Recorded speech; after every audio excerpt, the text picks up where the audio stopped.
Chapter 2440. Actually, I'm not a combat type ORCC, too. It was really too rough, wasn't it? One had to know that he was a man of status, and temperament. He definitely couldn't have the aura of a bandit all over him, as that would affect his image too much. You can't. Leng Ruoxue rejected him immediately. Zhang Ziyi looked at Peacock King with a smile. I'll train you well. When Peacock King saw Zhang's expression of "you've finally fallen into my hands," he was so scared that he trembled. Then, he said to Leng Ruoxue with a sad face, "Master, actually, I'm not a combat type beastie." Then tell me, what type of beastie are you? Hearing the Peacock King's words, Leng Ruoxue's curiosity was piqued. I'm a support type beastie, and my most powerful point is that I have a good eye, which is not something ordinary beastie can compare to. When the Peacock King spoke of his specialty, he immediately became proud. Good eyes? Leng Ruoxue was speechless. This was considered powerful. However, when she saw the Peacock King's expression of, "The heavens are number one, the father is number two," other than being speechless, Leng Ruoxue really didn't know how to react. After a long silence, Leng Ruoxue finally asked, "What do you mean by good eyes? Tell me the details." She really didn't understand. All right. The Peacock King was very happy to see his master interested. Then, he began to talk non-stop. "Master, our Peacock clan's vision among beasts is absolutely unrivaled. Whenever there's a big or small matter in the beast clan, many beasts would come to ask me how to dress up and how to improve their temperament." By the time the Peacock King was done nagging, Leng Ruoxue was already drowsy. She had already understood.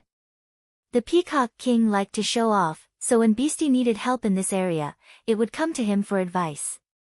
Moreover, from the Peacock King's words, it was not a voluntary help. The beastie who asked for help would be paid a certain amount. This was what the Peacock King was most proud of. After hearing all this, Leng Ruoxue really wanted to pat the Peacock King's shoulder and tell him, "Child, if you were in the other world, you would have a bright future in this job. It's a pity that this is the immortal realm where strength is everything. So, you're definitely not doing your proper job." However, after Leng Ruoxue thought about it, she decided not to hurt her beastie's confidence. Hence, she replied perfunctorily, "Oh. Not bad, you have a bright future. Hee hee. I knew Master would say that." The Peacock King was so proud that his tail was about to stand up. Then, he changed the topic and said to Leng Ruoxue happily, "Master, let me take care of your image in the future. I'll make sure that no matter where you go, you'll be the focus of everyone's attention." What do you say? The Peacock King's request was insatiable, but he didn't realize it. Not good, we need to keep a low profile. Leng Ruoxue's forehead was filled with black lines when she heard this. She really did not dare to imagine how the Peacock King would dress her up. Was she dressed according to human or beastie's aesthetic? It would be better if it was a human-s, but if the Peacock King dressed her according to the beastman's aesthetics, would she still be able to see people in the future? One could imagine how terrifying that would be. Thanks, All right. However, since when did Master not keep a low profile? You must let me take care of your image. Even though Leng Ruoxue had rejected him, the Peacock King was still unwilling to give up. Leng Ruoxue realized that she had underestimated the Peacock King's stubbornness. Feeling his girl's struggle, Zhang's claw smacked the Peacock King's swollen face, roaring angrily, "In your dreams. You don't need to worry about Nyo's image, just manage your own." Oh. All right. He was being threatened again. The Peacock King was quite worried, but he didn't dare to disobey the words of this little cat. After all, the other party's fist was bigger than his. In front of this cat, he didn't have the slightest thought of resisting, nor did he dare to. Seeing that Zhang had settled this matter so easily, Leng Ruoxue looked at him with admiration. Instantly, Zhang was so happy that his tail was raised to the sky. "Arg! Why are you here?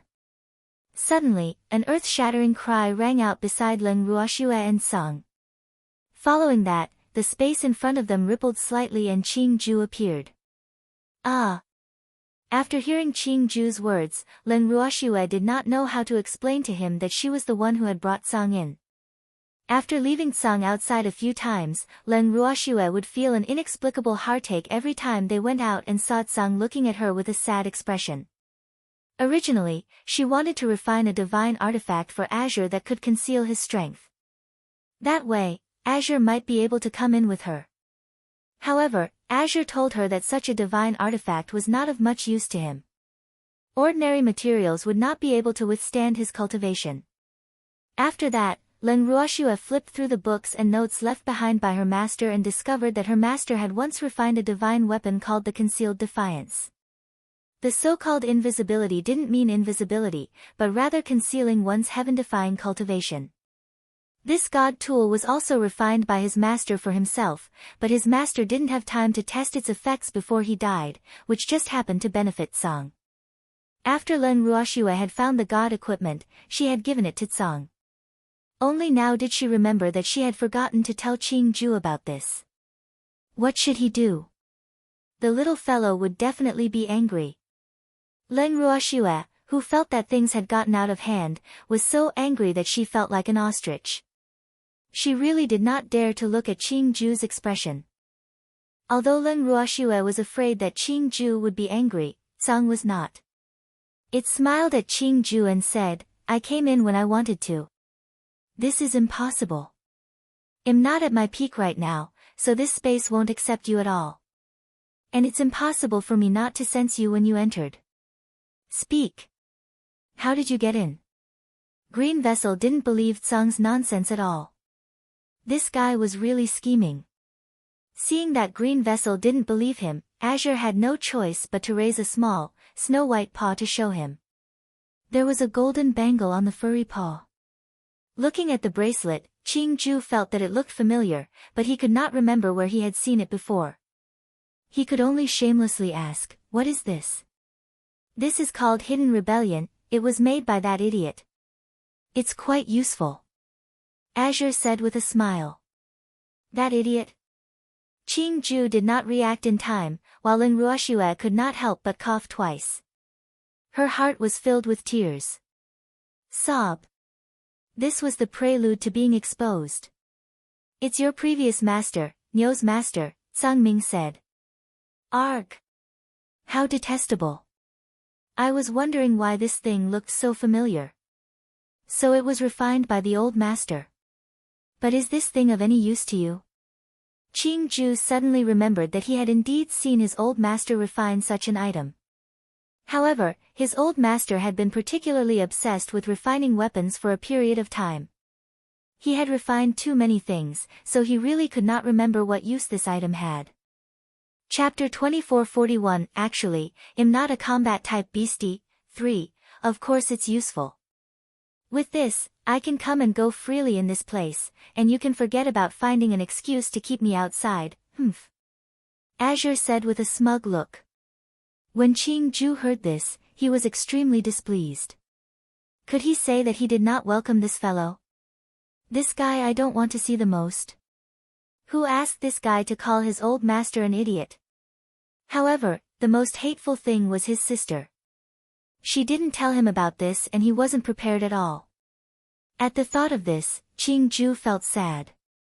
Sob. How could his sister be like this? He looked at Leng Ruoxue with tears in his eyes. Leng Ruoxue saw the sorrow on Qing Ju's face. Leng Ruoxue felt guilty and looked at Qing Ju carefully. I'm so sorry. Qing Ju, I forgot to tell you. You really forgot to tell me? Qing Ju asked while sobbing. It's true. It's absolutely true. When Leng Ruoxue heard this, she hurriedly replied. However, Qing Ju did not say anything. He only looked at Leng Ruoxue with a hidden bitterness. Leng Ruoxue felt her head throb from Qing Ju's expression.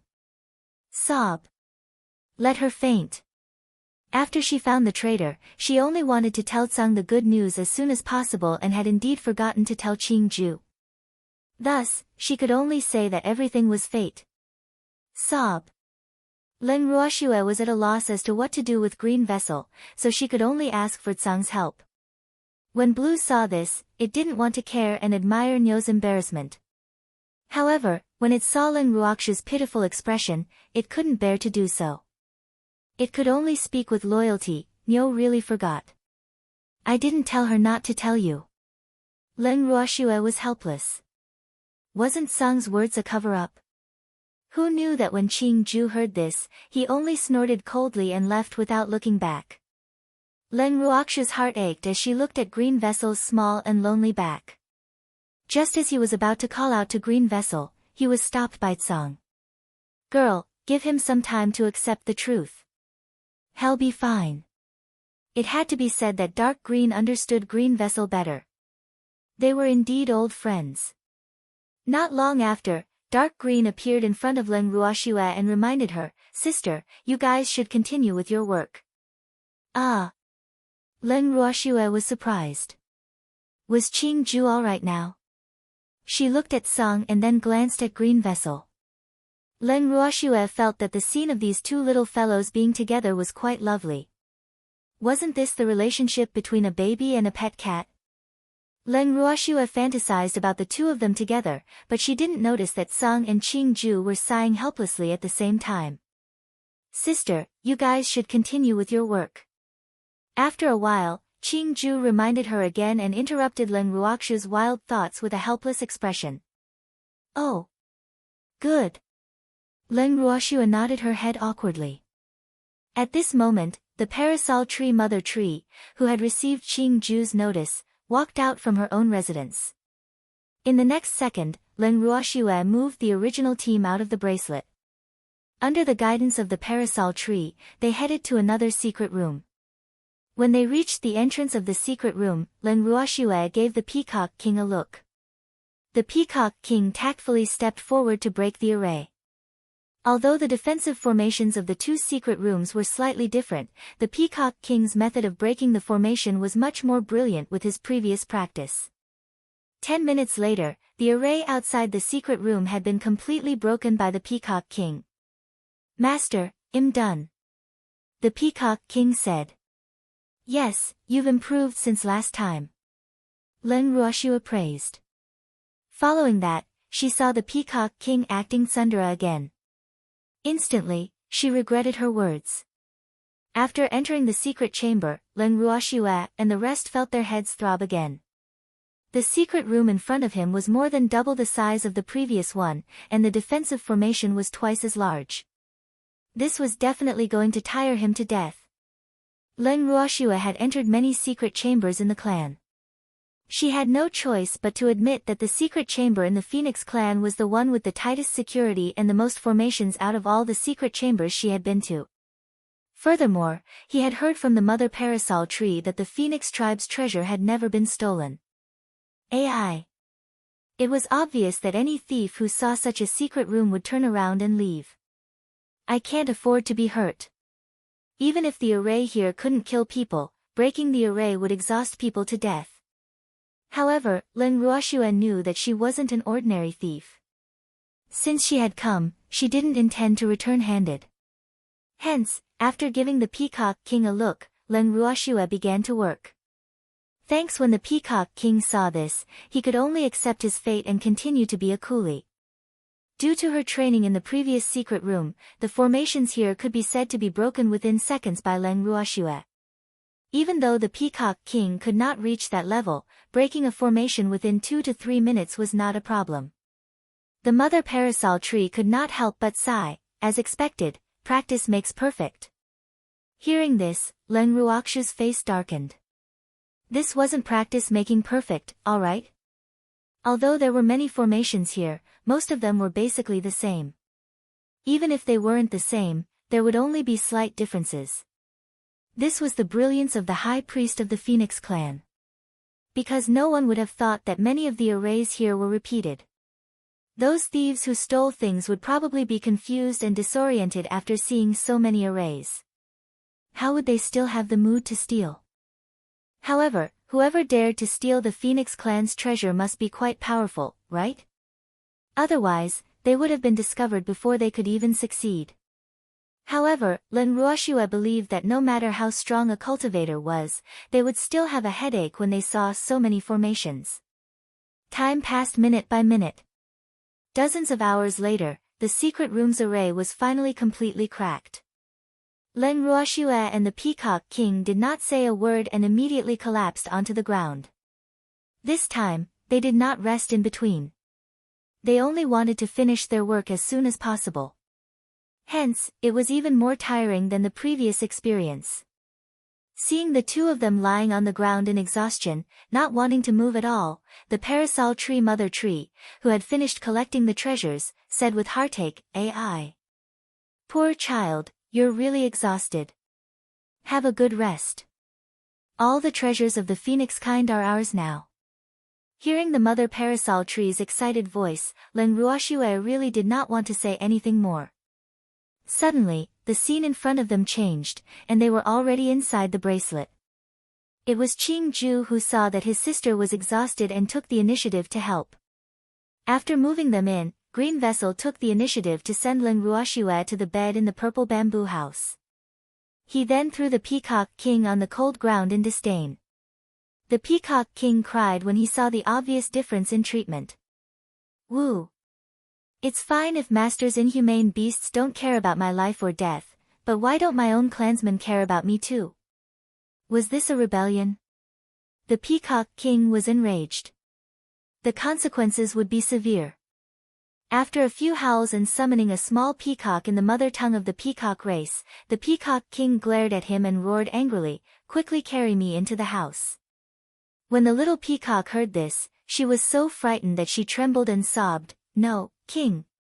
The eagle tribesman has already threatened us. Whoever cares about your life or death is his enemy, and he will definitely show us what he's capable of.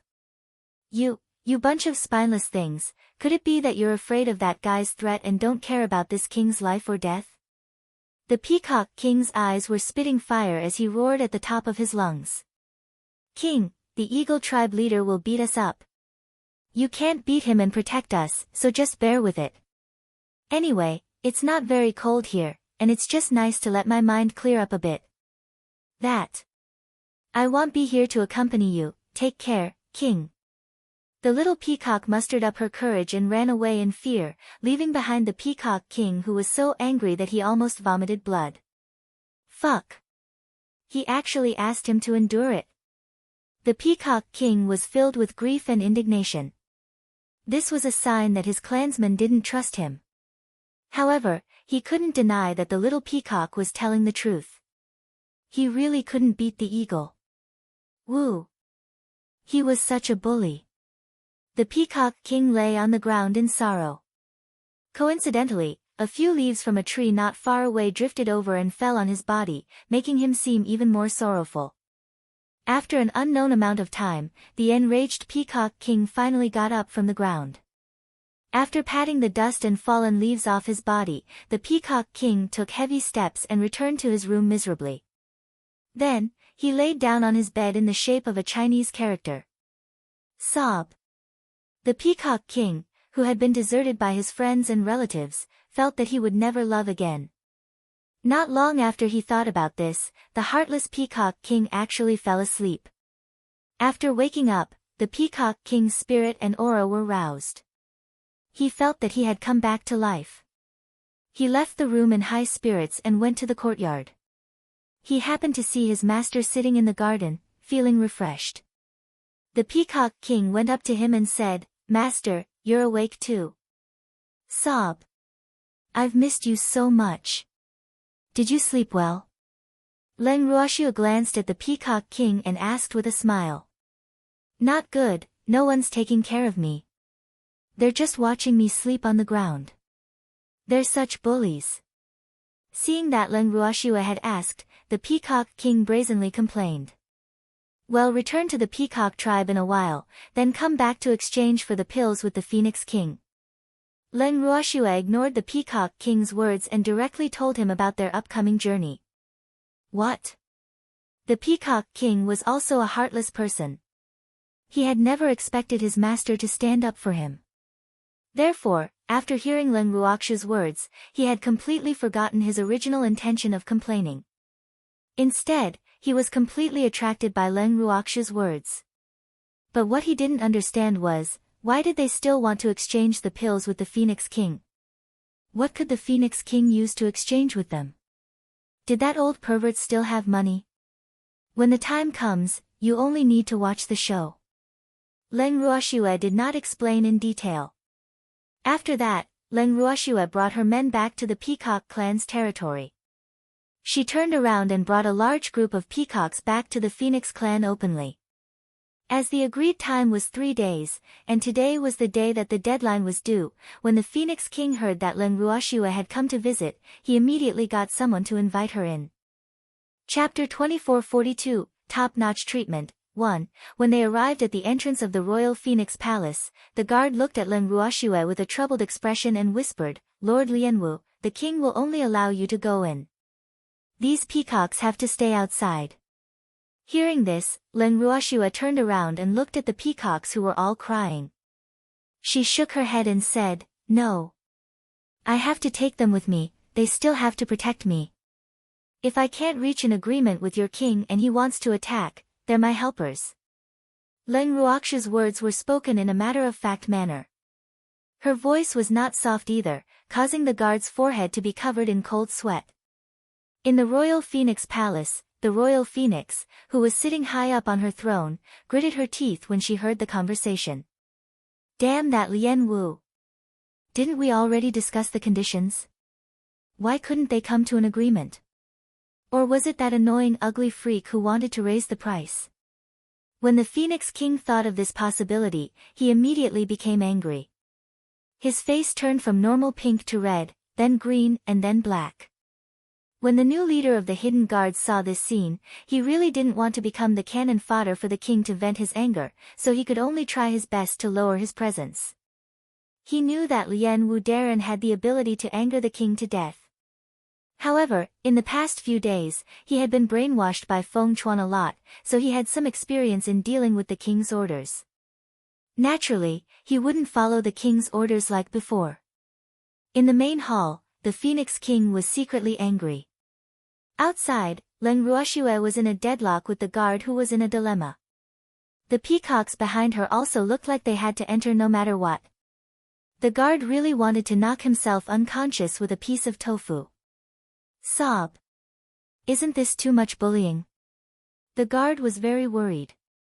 He truly didn't want to go against Lord Lian Wu, but he couldn't disobey the king's orders. After a long while. This is the king's order, I can't make the decision, the guard stammered. Don't worry, I won't make things difficult for you. Leng Ruoxu understood. Then, she stretched out her snow-white hand and aimed it at the guard's neck. Before the guard fainted, he had a relieved smile on his face. Before he fainted, he was thinking, this is good. There's nothing for me to do now. Let's go in.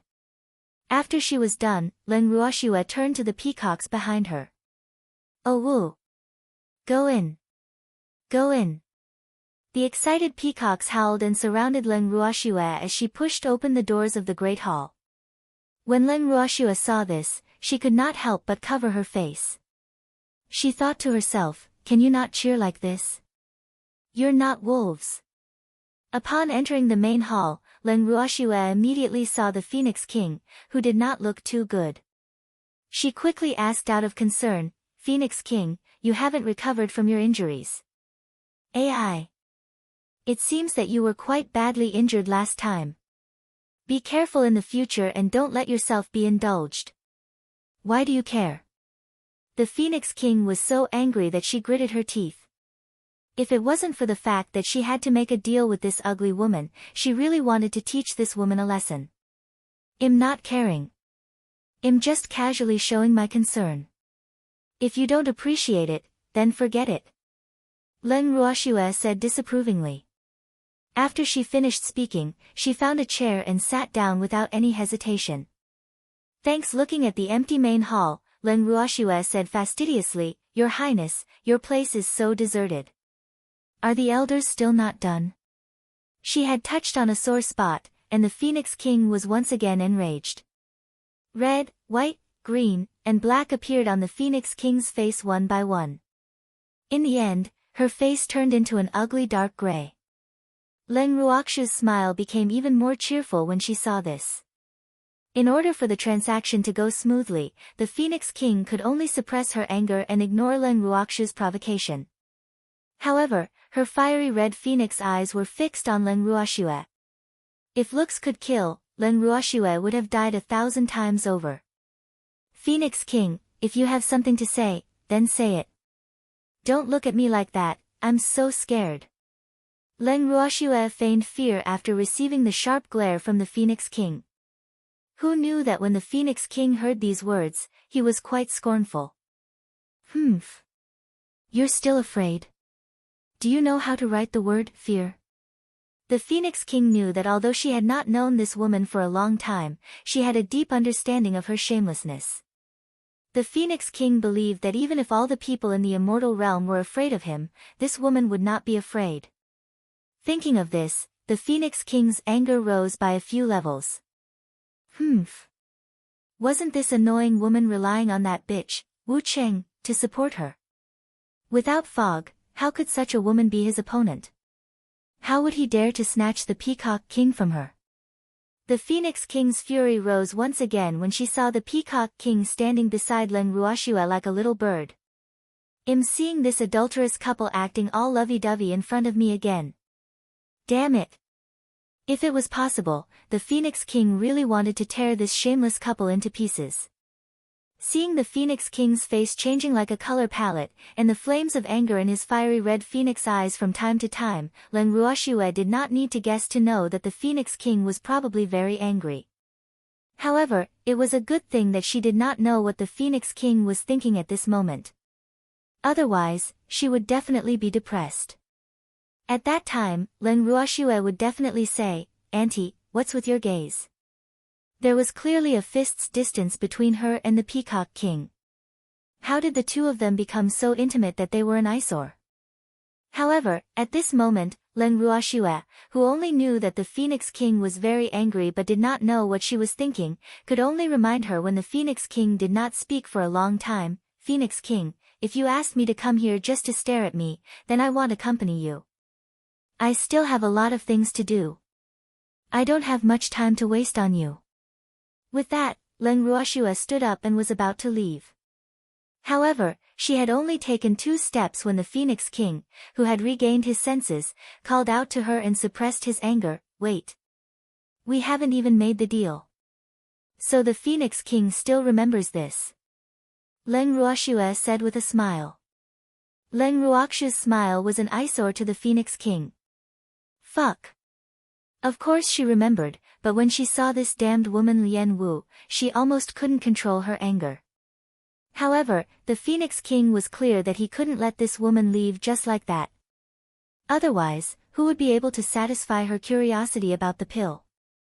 The Phoenix King, who wanted to know if the elixir was really that effective, had been thinking about it for several days.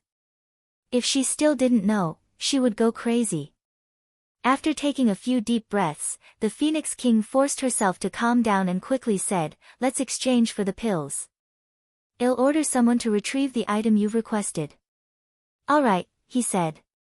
Hearing this, Leng Ruoxue sat down again. The expression on her face was unusually calm and composed. However, the heart of Peacock King, who was beside her, could not help but race. Oh my God. The Phoenix King had sent people to retrieve the treasures. If she knew that all those things had disappeared, would she let them walk out of the Phoenix territory alive? Thinking of this, the Peacock King shivered. He had seen the Phoenix King's anger before. Chapter 2443, Top-Notch Treatment, 2. Sensing that the Peacock King was a little afraid, Leng Ruoxue stretched out her arm and pulled him to sit down beside her. She then gave him a consoling look. The moment the Peacock King saw this, he immediately felt at ease. Oh. With Master around, they would not let the Phoenix King blame them. The interaction between the two of them was once again captured by the Phoenix King's eyes. It caused the anger that the Phoenix King had suppressed to rise again. Actually, Leng Ruoxue and the Peacock King's actions were extremely normal. However, in the eyes of the Phoenix King, who was burning with jealousy, they were extremely unpleasing to the eye. Right at this moment, the Phoenix King's trusted aide, the head butler, ran into the main hall with a flustered look on his face. With a long face, he cried out in tears, "King, it's not good. Our treasure room has been broken into." "What did you just say?" When the Phoenix King heard this, he stood up from his throne with a whoosh. "Your Majesty, the treasure room has been broken into. The medicinal herbs and ores inside have all disappeared." The trusted butler of the Phoenix King trembled as he reported. His pretty little face was as pale as snow, and his body couldn't help but tremble. "This is impossible," the Phoenix King said angrily. Then, she teleported and disappeared. As for Leng Ruoxue, she remained calm and composed as she sat on the chair. On the other hand, Peacock King could not help but remind her, "Master, should we find an excuse to leave?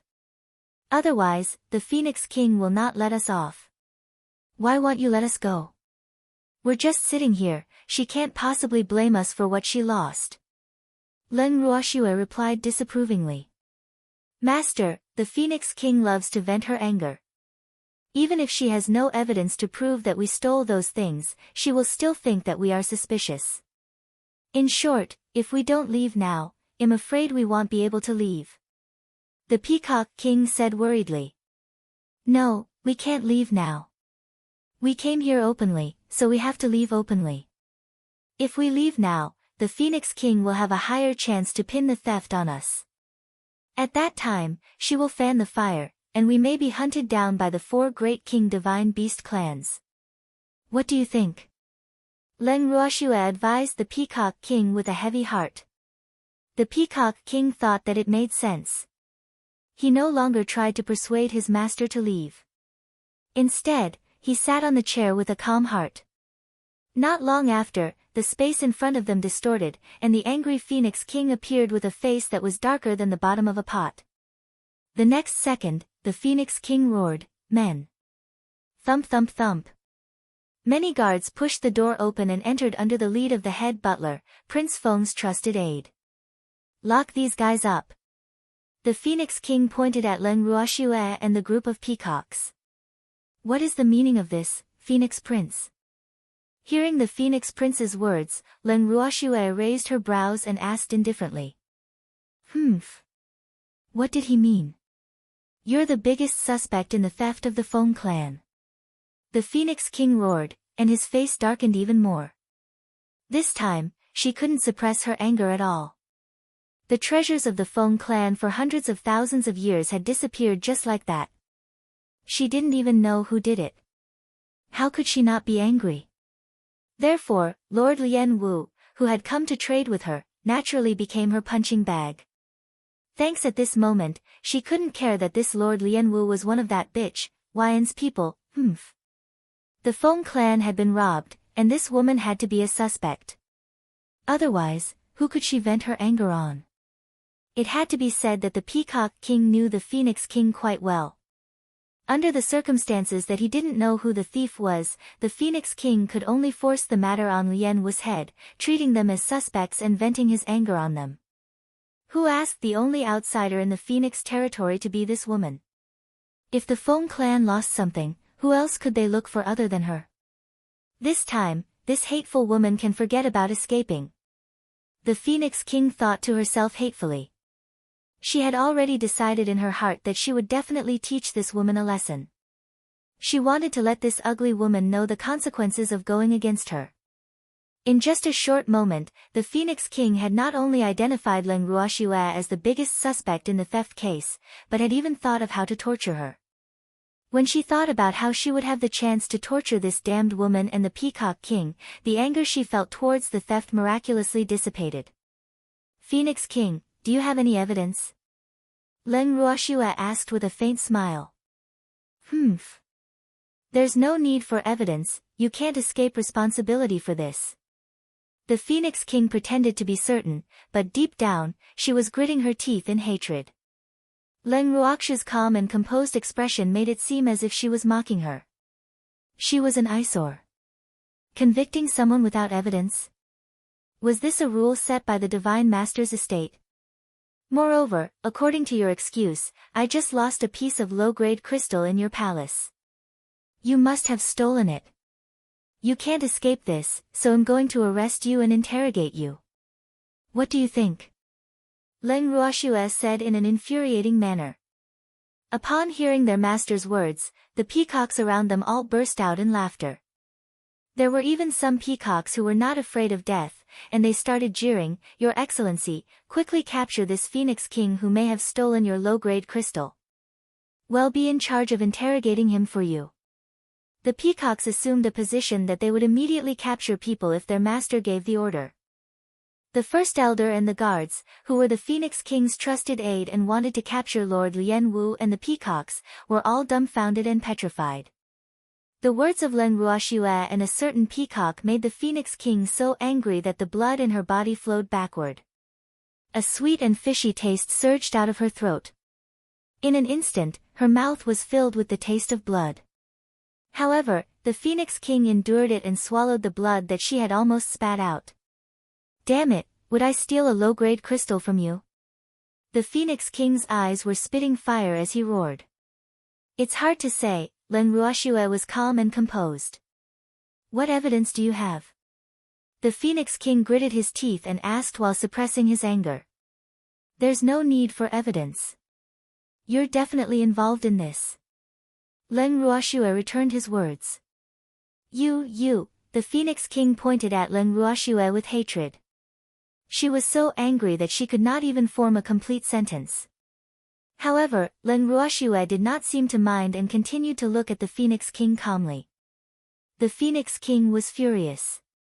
For a long time, the Phoenix King's face darkened and he was speechless. Seeing this, Leng Ruoxue did not disturb the Phoenix King's thoughts. She just sat quietly on the chair and watched her. Half a day passed by quickly. In the end, the Phoenix King had no choice but to compromise. "Sir Lian Wu, the theft of our Phoenix clan is a big matter, so please forgive me for not being calm just now. However, please understand and assist us in our investigation. Of course, we won't only investigate you. Anyone who has entered and left the Phoenix territory will become our investigation target." The Phoenix King's words were reasonable. She apologized and asked for Leng Ruoxue's understanding. Leng Ruoxue was at a loss for words. Furthermore, she did not expect the Phoenix King to be so flexible. He was obviously furious, but after thinking for so long, he could still calm down. With such endurance, it was no wonder that the Phoenix King could successfully usurp the throne. Chapter 2444, Top-Notch Treatment, 3. It seemed like a person's success was not without reason. Since the Phoenix King had said so, Leng Ruoxue had to give him some face in order to prove her innocence. Leng Ruoxue said, "It's not a problem for me to assist in the investigation, but I don't want to be locked up as a suspect by the Phoenix King. So, I hope the Phoenix King can understand my feelings. Besides, I also want to ask, the treasure room of your Phoenix clan should be heavily guarded, right? How did it get stolen? What kind of strength did the thief have to dare to come to the Phoenix King to steal things? If it was me, I would never have the guts to do that." Leng Ruoxue's words made the peacocks beside her laugh like crazy. "Hee, Master was really too evil." Her words made the Phoenix King depressed to death. However, the peacocks were also glad that they had acknowledged their master. Otherwise, they would have ended up like the Phoenix King today. When the Phoenix King heard Leng Ruoxue's words, his expression turned even uglier. How could she not know that Leng Ruoxue's words were correct? However, under the circumstances where she could not find the thief, she had to at least find someone to vent her anger on, right? But now, it seemed that his idea was going to fail. Lian Wu was worthy of being the advisor of that bitch, Wu Cheng. He was really difficult to deal with. The Phoenix King was secretly depressed for a while. Then, he directly ordered his confidant, the head butler, who had just regained his senses, invite Lord Lianwu to the guest courtyard to serve him. "Lord Lianwu, before this matter is fully investigated, I can only trouble you to stay in the Phoenix clan. The Phoenix Prince then turned to Leng Ruoxue. No, I'm not. I've long heard of the beautiful scenery in the Phoenix clan's territory. I've long wanted to live here and experience it. Now that the Phoenix King has given me a chance, I can't ask for more. Leng Ruoxue replied with an expression that said she was very satisfied with this arrangement. With that, Leng Ruoxue immediately stood up and instructed the head butler to lead the way. She then led the peacocks and strolled behind the head butler, who was obviously in a daze, as they headed to the guest courtyard to settle down. As soon as they left, the Phoenix King's face immediately darkened. However, Leng Ruoxue wasn't aware of this. At this moment, she was in a good mood as she brought the peacocks to tour the Phoenix clan's territory. However, the trusted butler of the Phoenix King, who led the way, was absent-minded all the way. No one knew what he was thinking. As they walked, Leng Ruoxue suddenly stopped. The peacocks behind her did not know why their master had stopped, but since their master had stopped, they naturally could not continue forward. The moment they steadied themselves, the peacocks heard a loud thud. Following that, they saw a certain head butler who was leading the way had crashed into a huge tree that required at least 10 people to encircle him. In the next second, a certain unlucky head butler fell to the ground with a thud. All the peacocks covered their faces and thought to themselves, this is too tragic to look at. At this moment, a certain peacock put on a curious look and asked, why is there a tree here? It's not a parasol tree either. This is just a decorative tree. It's probably used by the Phoenix clan to admire. Leng Ruoxue sized up the giant tree not far away and made a guess. It had to be said that Leng Ruoxue was right. This tree had been prepared by the Phoenix clan for the guests who had been invited here. Since this place was close to the guest courtyard, many of these giant trees had been planted along the way.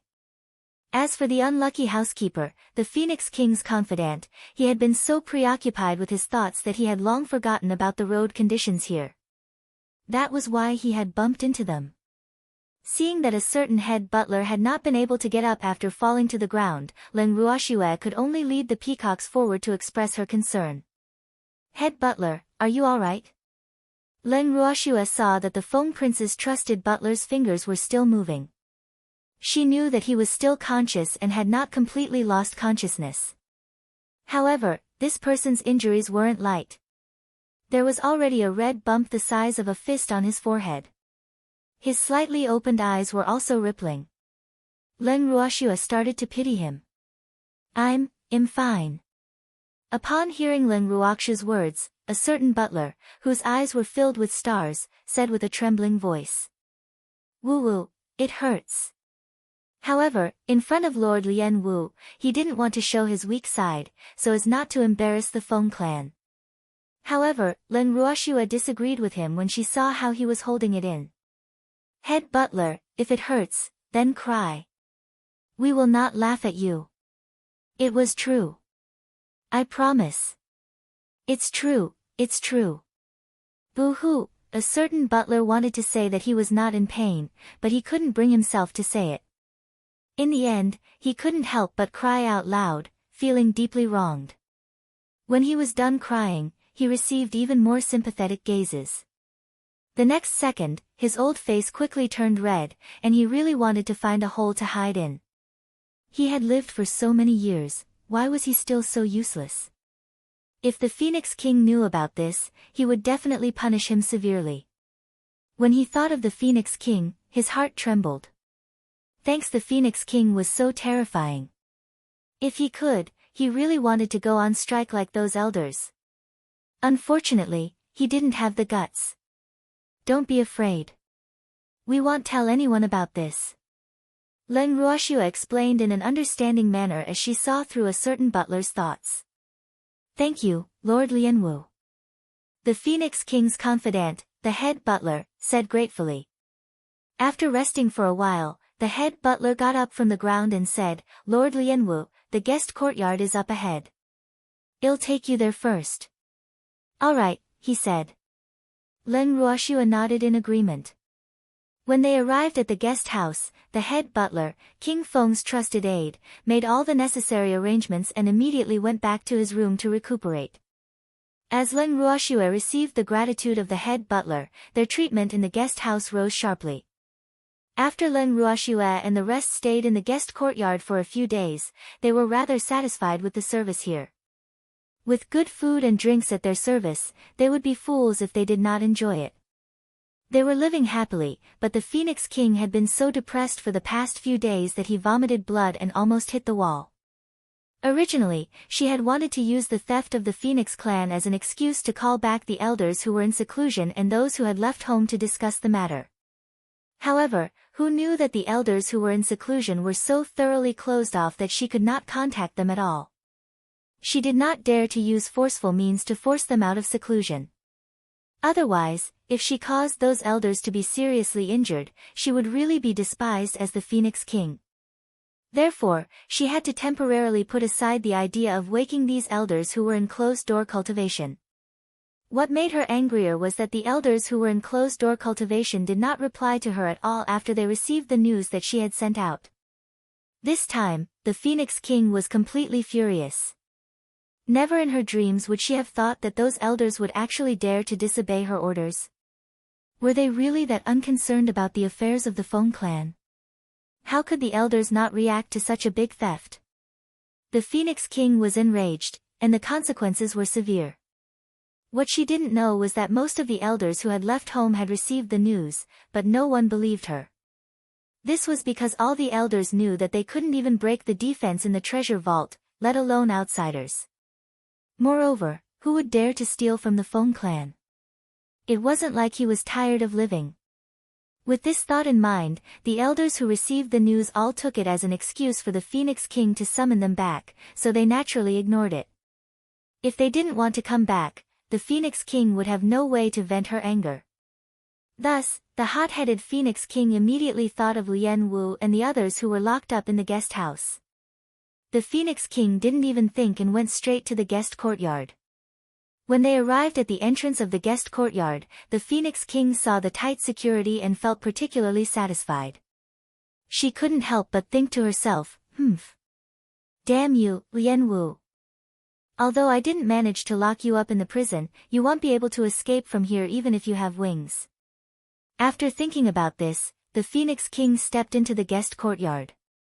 At this moment, Leng Ruoxue was lying comfortably on a deck chair in the guest courtyard's garden, basking in the sun. Not far away, there were a few Phoenix clan attendants serving her. Her days were extremely comfortable. Beasts followed their master.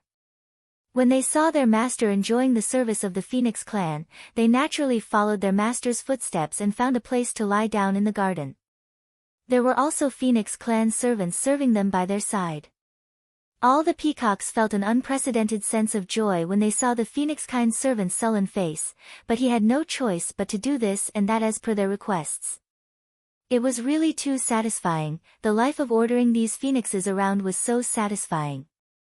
When the Phoenix King walked into the courtyard and saw the scene in front of him, he was so angry that his lungs exploded. Fuck! What was going on? Why did Lian Wu and the others she locked up in the guest courtyard enjoy such good treatment? The Phoenix King was furious. Then, she shouted, Damn it! What are you guys doing? Hearing the Phoenix King's angry roar, Leng Ruoxue's eyelids twitched slightly. She said indifferently, Phoenix King, you've come to see us? What for? She was here to cause trouble. The Phoenix King cursed in her heart. But from the current situation, it was obvious that she was the one who was angry. What was going on? Where's the butler? Was he so thoughtful as to send people to serve these prisoners? Even though the Phoenix King had spoken nicely to Leng Ruoxue and asked for their assistance in the investigation, in the Phoenix King's heart, she had actually treated Leng Ruoxue and the others as her own prisoners. Now, seeing that her prisoners were being treated like top guests, the anger in her heart instantly started to surge. Chapter 2445, Arrival of the Demon, 1. Looking at Leng Ruoxue's smiling face, the anger in the Phoenix King's heart burned even more. Her beautiful fiery red phoenix eyes searched the room, but she couldn't find the shadow of the head butler she trusted. She was even more furious. Fuck. What the hell is this? How could these prisoners live such a carefree life? Especially after their clan was robbed, how could they still live such a luxurious life? The Phoenix King looked at the precious fruits placed on the table beside Leng Ruoxu's reclining chair. The anger in his heart instantly burned like a volcano, and it was out of control. Leng Ruoxu smiled as she glanced at the enraged Phoenix King. She naturally knew why the Phoenix King was angry. However, she had no intention of caring about it. Instead, she stretched out her chubby, snow-white hand and picked up a small red fruit from the table. She placed it to her lips and took a light bite. Damn it! Let go of my fruit. When the Phoenix King saw that Leng Ruoxu had actually eaten his favorite phoenix fruit, the anger in his heart rose even higher. One had to know that the phoenix fruit took 1,000 years to bloom and 10,000 years to bear fruit. Even she was usually reluctant to eat it. But now, she had actually fed it to an ugly pig. How could she feel balanced in her heart? Especially when she saw Leng Ruoxu's big mouth nibbling on her favorite fruit, she suddenly felt like the phoenix fruit was being eaten by a pig. She really felt that the phoenix fruit was not worth it. Although the Phoenix King could not wait to rush up and snatch the phoenix fruit from the pig's mouth, Leng Ruoxu had already finished the phoenix fruit before she could do anything. The Phoenix King was at a loss for what to do with such an outcome. However, she had already taken the food into her mouth. She couldn't possibly ask this ugly monster to spit it out, right? But the next second, the Phoenix King's eyes widened again. Fuck. Still eating.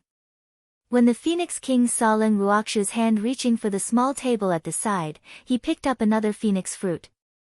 After playing with it for a while, Leng Ruoxu smiled and said, although this fruit is a little small, it still tastes good. You should try it. Leng Ruoxu's words were naturally not directed at the Phoenix King, but at Tsang. After Tsang heard this, his snow-white claws stretched out unceremoniously and grabbed the fruit that was almost the same size as his claws, then threw it into his mouth. After chewing a few times, a phoenix fruit was destroyed by Tsang. When the Phoenix King saw this scene, she was so angry that her eyes were wide open. Her face turned green and then purple, and her towering chest heaved up and down violently. She pointed at Leng Ruoxu, unable to say a single word. Fuck. It was really too detestable. He actually fed her fruit to a cat. If it was possible, the Phoenix King really wanted to tear the cat that ate her phoenix fruit into pieces. Her angry eyes turned into burning daggers and shot towards Tsang. However, Tsang didn't feel it and kept smacking his lips, as if he hadn't had enough. Seeing this, Leng Ruoxu could not help but laugh to herself. Of course, she could see that the Phoenix King was very angry. However, she was not a person who would restrain herself just because the other party was angry. Moreover, the Phoenix King was also her enemy. She naturally did not need to care about the Phoenix King's thoughts. Thinking of this, she coldly glanced at the Phoenix King and smiled faintly. Phoenix King, you are the host. As a guest, I won't treat you to these fruits. By the way, please ask your chief steward to send more of these small fruits. There aren't enough to share with so many of us. Leng Ruoxu spoke lightly, but the Phoenix King's face turned darker and darker. Thanks fuck. Still not enough to share. Do you all want to eat all of her phoenix fruits? The Phoenix King gritted her teeth and cursed in her heart. The way she looked at Leng Ruoxu was becoming more and more unfriendly. However, she did not know why she could not vent her anger. This fact made her angry and frustrated. The next second, the furious Phoenix King disappeared from where she was. Seeing that the Phoenix King had left just like that, Leng Ruoxu blinked her eyes in disbelief. The Phoenix King only stared at him and left after saying a few words. He didn't even roar. This wasn't the Phoenix King's usual style. Could it be that the Phoenix King had been switched? Leng Ruoxu's thoughts ran wild. The Phoenix King, who had already returned to the Phoenix King Palace, did not know what had happened to her. Why did she leave so easily? Didn't she go to find that damn Lien Wu to vent her anger? Why was he so angry that he didn't say anything and even turned around and left? Not to mention Leng Ruoxue, even the Phoenix Prince didn't know how this could have happened. Could it be because of that bitch, Wu Qing? Suddenly, the Phoenix King had a flash of inspiration. When she thought of this possibility, the anger in her heart grew even more. And this feeling of having a fire but nowhere to vent it was really not good. Someone, bring the head butler here. The furious Phoenix King suddenly ordered after a few minutes of silence. The guard outside the door responded and immediately went to pass the message. Not long after, the Feng King's confidant, the head butler, rushed to the Feng King Palace, panting heavily. Your Majesty, why are you looking for this subordinate? The head butler, Prince Feng's trusted aide, asked directly. Let me ask you, who asked you to give Lien Wu such good treatment? She's not an honored guest of our Phoenix kind, but a prisoner. The Phoenix King gritted her teeth in hatred. When the Phoenix King's confidant, the head butler, heard this, he was dumbfounded. After a long while, he said weakly, Your Majesty, didn't you say to serve them well? Bullshit. Why would I let you do that? When the Phoenix King heard this, he thought, damn it, how dare he refute her? He really didn't want to live anymore. King, you really said it. The head butler, the Phoenix King's confidant, felt wronged. Boo-hoo. Didn't humans always say that the emperor would never joke? How could she go back on her words? This was really too much. You're going to do as I say. You idiot, can't you tell that I'm being sarcastic? The Phoenix King looked at his trusted butler with a face full of disappointment and roared. Ah! The Phoenix King's words petrified his trusted butler. This was ironic. Only humans would be like this, right? How could Beastie be so sneaky to know that its king was being sarcastic? The chief butler felt even more aggrieved. But this time, he was smart and didn't say a word. Seeing that the head butler had nothing to say, the Phoenix King nodded in satisfaction and ordered, Be smart. Do you understand what I mean now? Lien Wu and the others are prisoners of our Phoenix clan. There's no need to give them such good treatment. Yes. Does your Majesty have any other instructions? The housekeeper, the confidant of the Phoenix King, appeared to be very obedient, but in fact, he was quite dissatisfied in his heart. Although he was the confidant of the Phoenix King, he was not the only confidant of the Phoenix King. The others had long gone on strike, and he was the only one who did not have the courage to support himself. But now, after listening to the words of the Phoenix King, he deeply agreed. He was wholeheartedly working for the Phoenix King, but he was afraid that he would not have a good end. Chapter 2446, Arrival of the Demon, 2, It was because the Phoenix King was too fickle in her emotions. Moreover, she liked to vent her anger on others. Who knew when she would be cannon fodder? It had to be said that although the head butler was a little timid, she was still a sensible person. Previously, when the Phoenix King was at her peak of anger, she did think of teaching him a lesson. But on second thought, now that the elders had gone on strike, there were not many people around her that could be used. If she got rid of the head butler who had always been loyal to her because of a moment of anger, she was afraid that she would have no one left to use. With this in mind, the Phoenix King temporarily spared this trusted aide. However, this debt had been recorded in the heart of the Phoenix King, and it was uncertain when he would settle it. Fortunately, the head butler was not stupid and had already seen through it. After the head butler, the Phoenix King's trusted aide, left the Phoenix King Palace, he went straight to the guest courtyard where Leng Ruoxue and the others were staying. When they arrived at the guest courtyard, he carefully recounted what had happened in the Phoenix Palace to Leng Ruoxue. Then, he said with an apologetic expression, Lord Lianwu, I can only help you this much. In the future, you should be more careful. The king will not let you off easily. Leng Ruoxue laughed to herself as she looked at the trusted butler of the Phoenix King who was trying to curry favor with her. How much of a failure was the Phoenix King? All of them had actually abandoned her. However, even though she was thinking this in her heart, she didn't show it on her face. Instead, she asked with a concerned expression, "Head butler, what are you doing?" "I'm planning to leave the Phoenix kind and travel the world like the other elders." The head butler, the Phoenix King's trusted aide, said calmly. Although he had already thought of this, if it wasn't for the Phoenix King's provocation, he would not have thought of leaving the clan now. AI. He really couldn't stay in the Phoenix clan any longer. When Leng Ruoxue saw the worried expression on the face of the trusted aide of the Phoenix King, she thought to herself, all right. Yet another one who wanted to run away from home. However, this person's cultivation level seemed to be a little low. The strength of the chief butler was only equivalent to a human god king. With such strength and status, if he were to encounter a powerful expert, he might be forced to form a contract with him. After all, not all the powerful cultivators were afraid of the Phoenix clan. If they were really cooked, even if the Phoenix King stepped in, it would be of no use. Moreover, the Phoenix King hated the clan members who had run away from home to death. Would she stand up for them?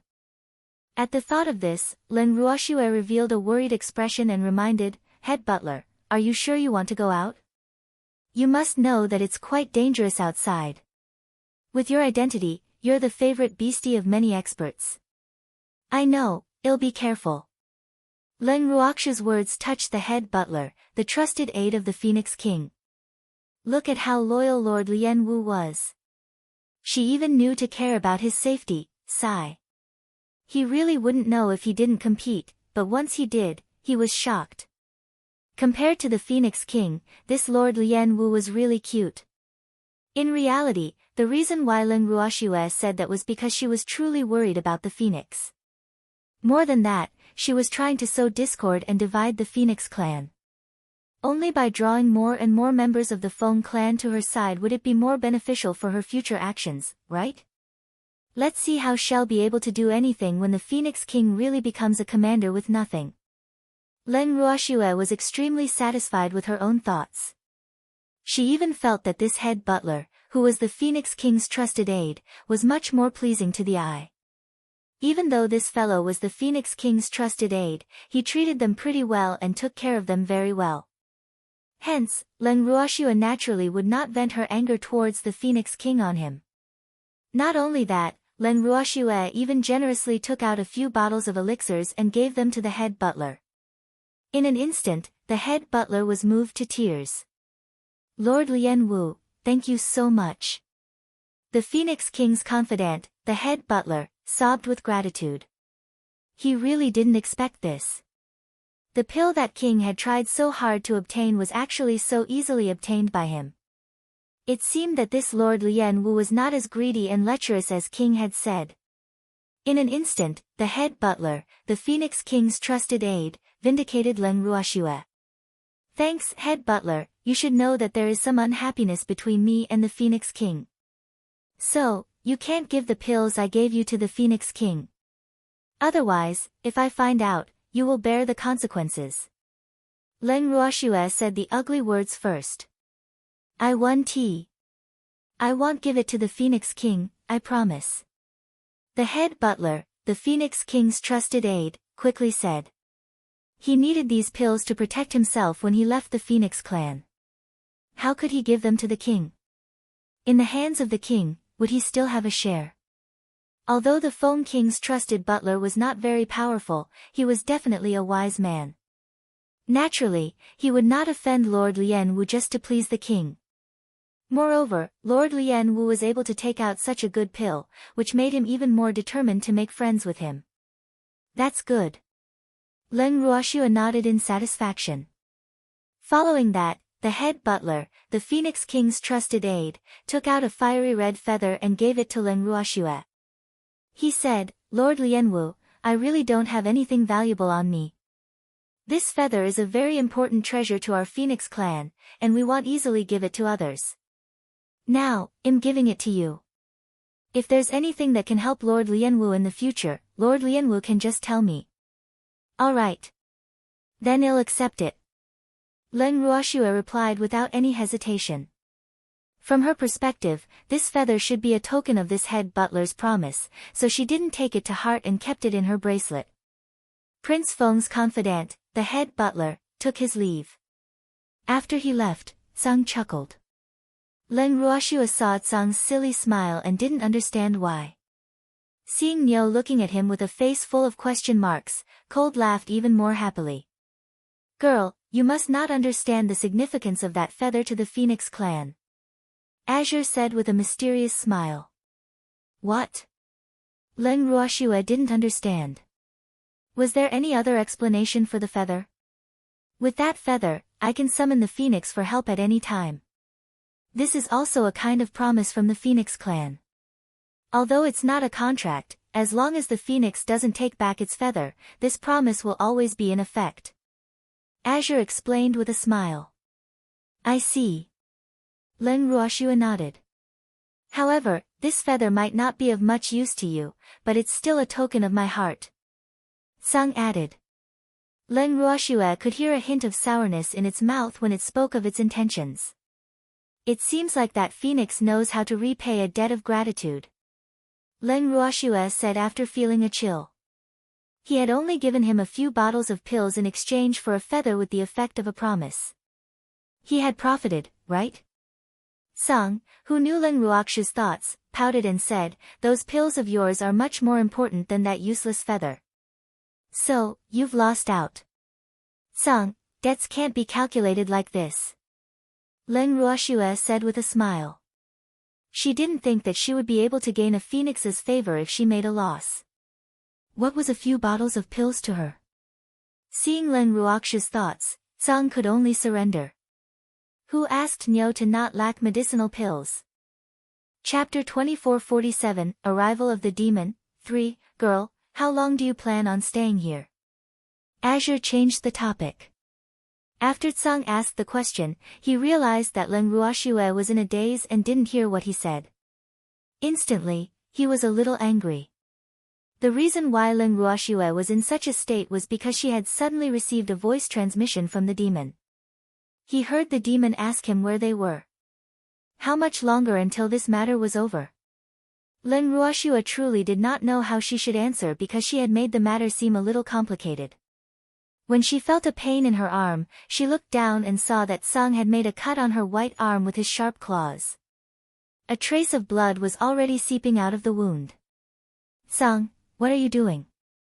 Leng Ruoxue was a little speechless. Then, she quickly consumed an ordinary healing pill. After seeing that her wound had healed immediately, she looked at Tsang helplessly. What was Tsang doing? You're not concentrating. Humph. Azure said with dissatisfaction. Shuer, what's wrong? At this moment, the demon's voice rang out in Leng Ruoxue's heart again. On the other side, the demon was also extremely worried when he saw that Shuer had not replied after a long time. The demon just sent me a message. Wait a moment. Leng Ruoxue stroked Tsang Shue's white fur and consoled her. However, Tsang was quite dissatisfied with her words. Humph. Why was it ranked behind that fellow? Tsang Gung was furious. He simply turned his fluffy little head away and was prepared to ignore Leng Ruoxue. After Leng Ruoxue reported everything that had happened to evildoer and told him not to worry about her, Leng Ruoxue then turned her gaze to Tsang. However, she suddenly realized that this little fellow was being a tsundere. Ugh! Was he really going to ignore her? Leng Ruoxue looked at Tsang helplessly. She realized that the people around her were getting harder and harder to serve. However, before she could pacify Tsang, a devilish voice came from her heart again. Shuer, I'll go find you now. Wait for me. Ah. Why are you here? Leng Ruoxue asked hurriedly. Her current identity was Lian Wu. The demon was here, and if he was exposed, I can introduce myself and say that I'm your male pet. After saying that, the demon cut off the voice transmission. Male pet. When she heard these two words, Leng Ruoxue took a long time to regain her senses. She couldn't help but cover her face. Whoa! What kind of stimulation did this evildoer go through? While Leng Ruoxue was still in a state of shock, the evildoer who had been waiting for her at the gathering point had already told Uncle Long, Dongfangyu, and the others about his thoughts. When everyone heard this, they all bravely expressed that they would follow the demon to find Shuai, or else they would not allow him to leave. The demon had no choice but to report Shuai's current situation to them, and brought along many of his children. When they arrived at the Phoenix territory, everyone shouted a few times towards the inside in a very well-behaved manner, "Is there anyone? Are there any living things? Shua shua." As they finished speaking, a few fiery red figures appeared in front of everyone and said angrily, "Who are you? How dare you trespass on the Phoenix territory?" "We didn't trespass. We're here to find someone." Uncle Long replied with a smile. "Looking for someone? Humph. The person you're looking for isn't in the Phoenix territory, so you'd better leave now. Otherwise, don't blame us for being impolite." One of the beautiful women, who seemed to have a bad temper, roared.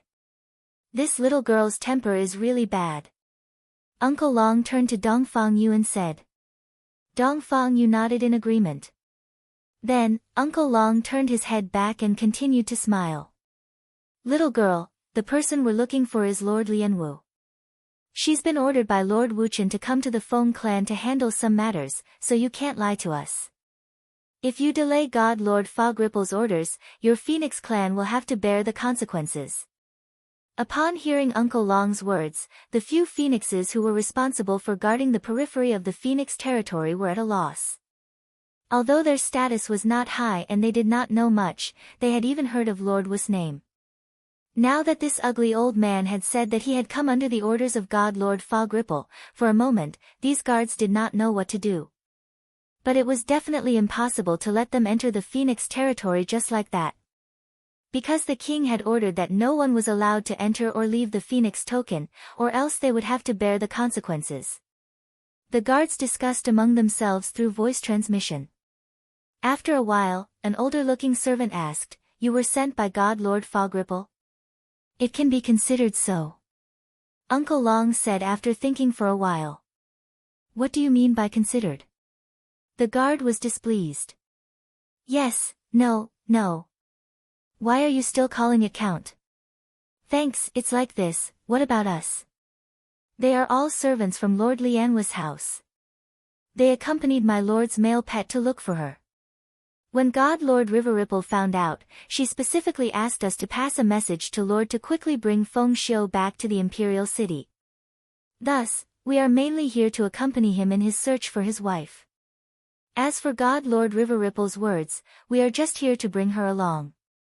After saying this, Uncle Long pointed at the evildoer and said to the guards in front of him. The meaning of his words was, of course, to say that he was the Lord's boy toy. The demon's mouth twitched when he heard Uncle Long's words. However, in order to match Uncle Long's words, he deliberately put on a resentful expression and said with a slightly choked voice, "My lord is naturally dissolute and likes men. I'm really worried about not being by her side for so long. If some random cat or dog seduces her and wants to take my place, I won't even have time to cry. So, I ask the guards to pass on the message. I'll definitely be eternally grateful to you." After saying these words, the demon felt goosebumps all over his body. As for Uncle Long and the others who were listening, they were even more confused. None of them had expected that this person would actually make things up like this. Fortunately, they knew that the demon had said it on purpose. Otherwise, they would have vomited blood from disgust. When these words came out of the mouth of a demon, the power was really too great, didn't you? Especially when he had accused Shuai of being a playboy and lustful towards men. If Shuai found out about this, ugh! The consequences were unimaginable. However, the few guards of the Phoenix clan who heard the demon's words were not as agitated as Uncle Long and the others. Instead, they looked at the demon with sympathy. What was this situation? Although Uncle Long and the others were curious, none of them dared to ask the question in their hearts for fear of hearing something terrible. However, just because they didn't dare to ask, it didn't mean that the demon wouldn't ask either. The demon looked at the few guards of the Phoenix clan in confusion and asked shamelessly, "Milords, is there something that I don't know about?" Well, the guards looked at each other. In the end, it was a straightforward male guard who said with a sullen expression, "Humph. How many women were not lustful? Your Lord Lian Wu has a new lover." The clear sky thunderbolt. This was definitely a huge bolt of lightning. Not only was the demon dumbfounded, but Uncle Long and the others also felt a sense of fear. Oh my God. You can't just say this. It would kill. Uncle Long and the others instantly felt the temperature around them drop to at least 100 degrees Celsius. They shivered and looked at the demon in unison, consoling him through voice transmission. This must be a misunderstanding. Shuai can't possibly have a new lover. Don't worry. Although they were comforted like this, Uncle Long and the others were still worried about this time bomb that could explode at any time. This guy was too dangerous. If there was a slight mistake, they might lose their lives. The Dark Lord. The legendary brutal and bloodthirsty mistress of the Dark World was synonymous with slaughter. Uncle Long and the rest were trembling in their hearts as they silently prayed for Leng Ruoxue. Little girl. You're on your own. We can't help you this time. Everyone present could see the demon's hidden anger. However, in order not to ruin Shuai's plan, his anger was not sensed by the guards of the Phoenix clan. However, it could not be hidden from them, who knew the demon well.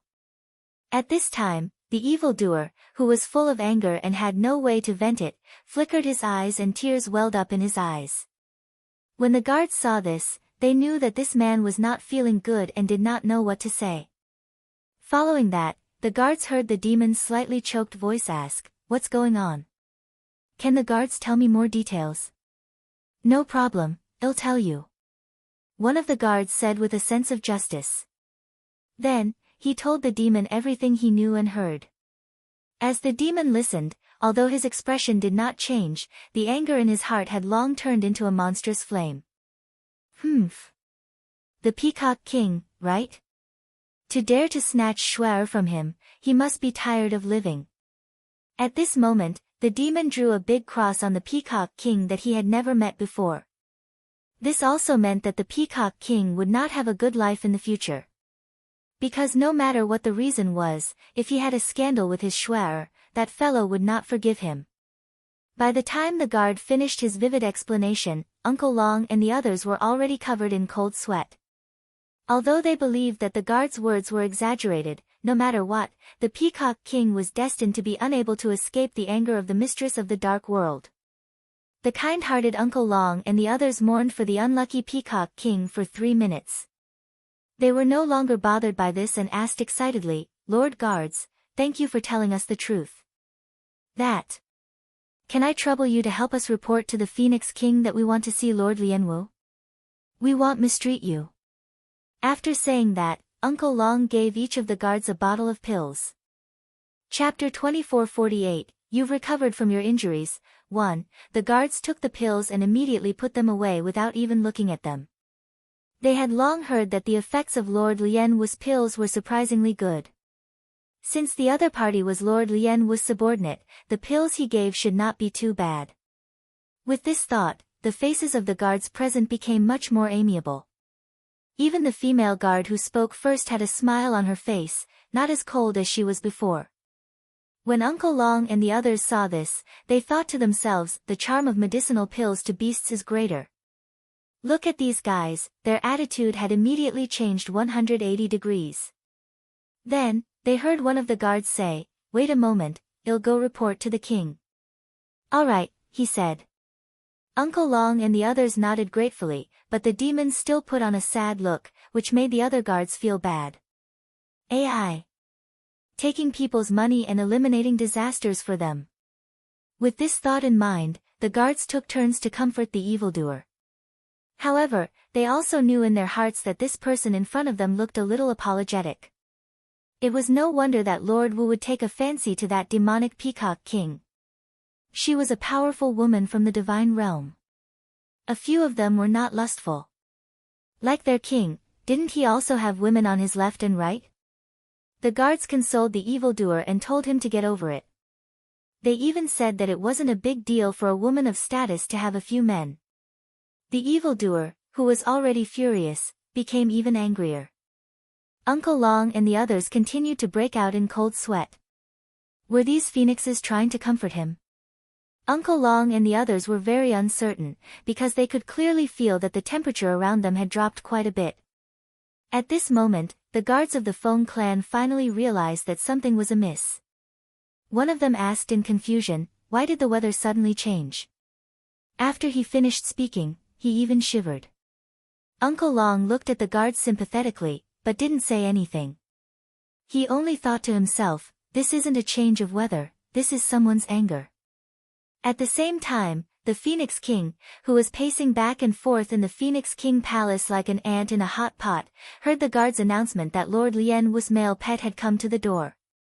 She was stunned at first, then suddenly realized that it was Lien Wu, that bitch's man. Ha ha ha. Ha ha ha. Ha. The heavens are really helping me. After hearing this news, the Phoenix King laughed wildly and muttered to himself. After a long while, when the Phoenix King was done laughing, she asked, "What does Lien Wu look like?" "I am still all right," the guard who had come to report quickly said. To be honest, he was a little frightened by the laughter of the Phoenix King and did not understand why the Phoenix King laughed so horrifyingly. "Oh. Let them in," the Phoenix King said after thinking for a while. "Humph. The man of the fog." She wanted to see how good Lien Wu's taste was in men. In fact, she wanted to see the man in the mist for another reason, and that was to steal someone's girlfriend. Who asked that damned woman to steal the Peacock King and Feng Xiu, who she had taken a fancy to? To her, this was a great humiliation. The guard received the order and immediately turned to leave. Not long after, the demon and the rest were led to the Phoenix King Palace by the guards. Thanks, the Phoenix King's beautiful phoenix eyes sized up the men who were brought into the hall. The more she looked, the more her head hurt. These men were too unsightly to be seen by others, right? She had lived for so long, but she had never seen such an ugly man who was comparable to Lien Wu. "Which one of you is Lord Lien Wu's boy toy?" After frowning, the Phoenix King held back her disgust and asked. Seeing these men, her little bit of revenge was forcibly suppressed. These guys, just looking at them made her want to vomit. Did they really want her to seduce them? He might as well kill her. "I am." The demon whispered like a mosquito, and lowered his head, making a shy and timid look that did not dare to raise his head. This was more in line with her identity as a male pet. "Raise your head," the Phoenix King asked, unwilling to give up. Only then did she remember that she had seen the others' faces clearly, except for this person's. What if he was a beautiful man? "I don't dare. It would be my fault if I scared the Phoenix King." The demon continued to speak in a low voice. Fortunately, the Phoenix King's hearing was good. Otherwise, he would not have been able to hear what he was saying. However, the Phoenix King wasn't one to be scared. The more the demon said this, the more she wanted to know. "I'm not that timid. I told you to look up, so look up. Why are you talking so much nonsense?" The Phoenix King pretended to be angry, but in reality, he was extremely curious. When the demon heard this, he thought to himself, "You asked for this." He knew that the Phoenix King was a lecherous person, so how could he not be prepared? Then, the evildoer raised his head and looked at the Phoenix King shyly. Blarg, the Phoenix King only took one look and almost vomited out all the acid in his stomach. Fuck. Was this even human? Was this even a man? How could he be so ugly? This man was 100 times uglier than the ones she had seen before. Not only was her face as big as a pig's head, but she also had a pair of bull's eyes the size of copper bells, a pig's nose, and a big, bloody mouth. Such facial features matched her face. It was really frightening. No matter how strong the Phoenix King's heart was, he was still scared half to death. However, the Phoenix King was the Phoenix King. No one could guess the thoughts of the Phoenix King. Although she was frightened and her heart was in turmoil, the Phoenix King's beautiful face did not show it at all. However, it took her a long time to come back to her senses. After she came back to her senses, the Phoenix King wiped the cold sweat from her forehead and said, "Ah. This young master really has a unique appearance. No wonder Lord Lianwu took a fancy to him. That's right. My lord has a strong taste and likes me. What pretty boy. He only won her heart temporarily. After he gets tired of her, she will still abandon him. But I'm different. My lord will never get enough of me." After scaring the Phoenix King, the demon's goal had been achieved, so he suddenly became talkative. Moreover, he had expressed his dissatisfaction with a certain pretty boy in his words. When the Phoenix King heard this, he was happy. Hee hee. You guys go ahead. Strangle her to death. It would be best if this ugly woman could show off her divine might now. At that time, the timid Peacock King would definitely not dare to leave with that slut Lian Wu. If that was the case, who else could the Peacock King look for other than her? Thinking of this, the Phoenix King suddenly found the demon pleasing to the eye. Even that ugly face was not so scary anymore. After thinking for a while, the Phoenix King complimented, "You're right. You'll get sick of beautiful faces sooner or later. So, a man can't rely on a beautiful face to keep a woman tied down. I support you. The Peacock King is no match for you. Thank you for your support, Phoenix King." The demon was happy and grinned. Instantly, he almost made the Phoenix King vomit again. "May I know how to address you?" After a long while, the Phoenix King finally recovered and continued to ask. "My surname is AI, you can call me Lian Wu." The demon blurted out without even thinking. Chapter 2449, You've recovered from your injuries, too. When Uncle Long and the others heard the name that the evildoer had made up, they had goosebumps all over their bodies. Do you have to be so mushy? And even had the surname of AI and the name of Lian Wu? This name was really... Originally, the conversation between the demon and the Phoenix King was already unbearable enough for them. Now, he gave himself such a name. Wasn't he deliberately trying to make them vomit out their breakfast and lunch? Can we not do this? Uncle Long and the others were wailing in their hearts. When the Phoenix King heard this name, he was also petrified for a long time. After coming back to her senses, the Phoenix King was a little angry. You're also called Lian Wu, or do you love Lian Wu? Are you afraid that others don't know that you love that ugly monster? However, this name was quite unique. He believed that the Peacock King would not feel good when he heard it. When the Phoenix King thought of this, his mood suddenly became better. That Lian Wu. Young master, you have to know that I'm completely on your side. So, you can do whatever you want. I don't dare to say it in other places, but in the Phoenix territory, I have the final say. The Phoenix King was not happy to call young Master Lian Wu by his name again. However, she still fully expressed her position. Then, the Phoenix King was afraid that the ugly man in front of him didn't understand his hint, so he explained more clearly, actually, the Peacock King that Lord Lian Wu has taken a fancy to should have been my man, but that vain man has taken a fancy to Lord Lian Wu's status. So, I'm saying so, if Lord Lian Wu no longer likes the Peacock King, can young Master Lian Wu return the Peacock King to me? No problem, I can make the decision for such a small matter. When the demon heard this, he quickly agreed. Anyway, he would not suffer a loss if he agreed. He could also win the favor of the Phoenix King and save the Phoenix King from secretly hindering them. The Phoenix King knew how much this ugly man hated the Peacock King when he saw him agree so readily. While she was secretly happy, she quickly ordered the guards, take young Master Lian Wu and the others to see Lord Lian Wu. You bastard! Why did this name sound so awkward? Even Lord Wu and young Master Wu couldn't escape the word that she hated the most. The Phoenix King secretly hated it. The guard accepted the order and quickly left the Phoenix Palace with the demon and the others. On the way, the guard who led the way finally couldn't help but ask, "Young Master Lianwu, what happened to your face?" When they met at the Phoenix Territory's gate, it was clearly not like this. Back then, young Master Lianwu was indeed a little ugly, but he was definitely not as ugly as he was now. AI. It was a long story. When I get angry, my face will change shape. The demon sighed and said. I see. The guard glanced at the evildoer sympathetically but did not say anything.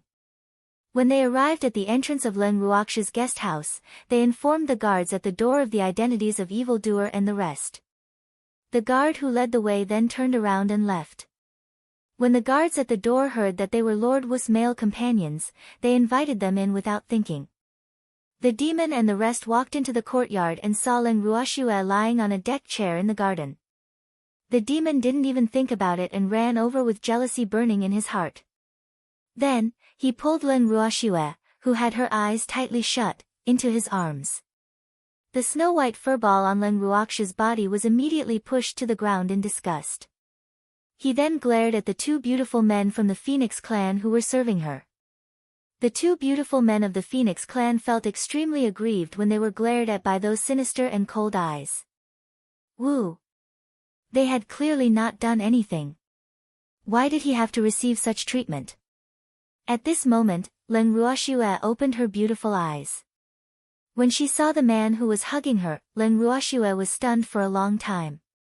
This ugly man was a demon. How many disguise pills did he take?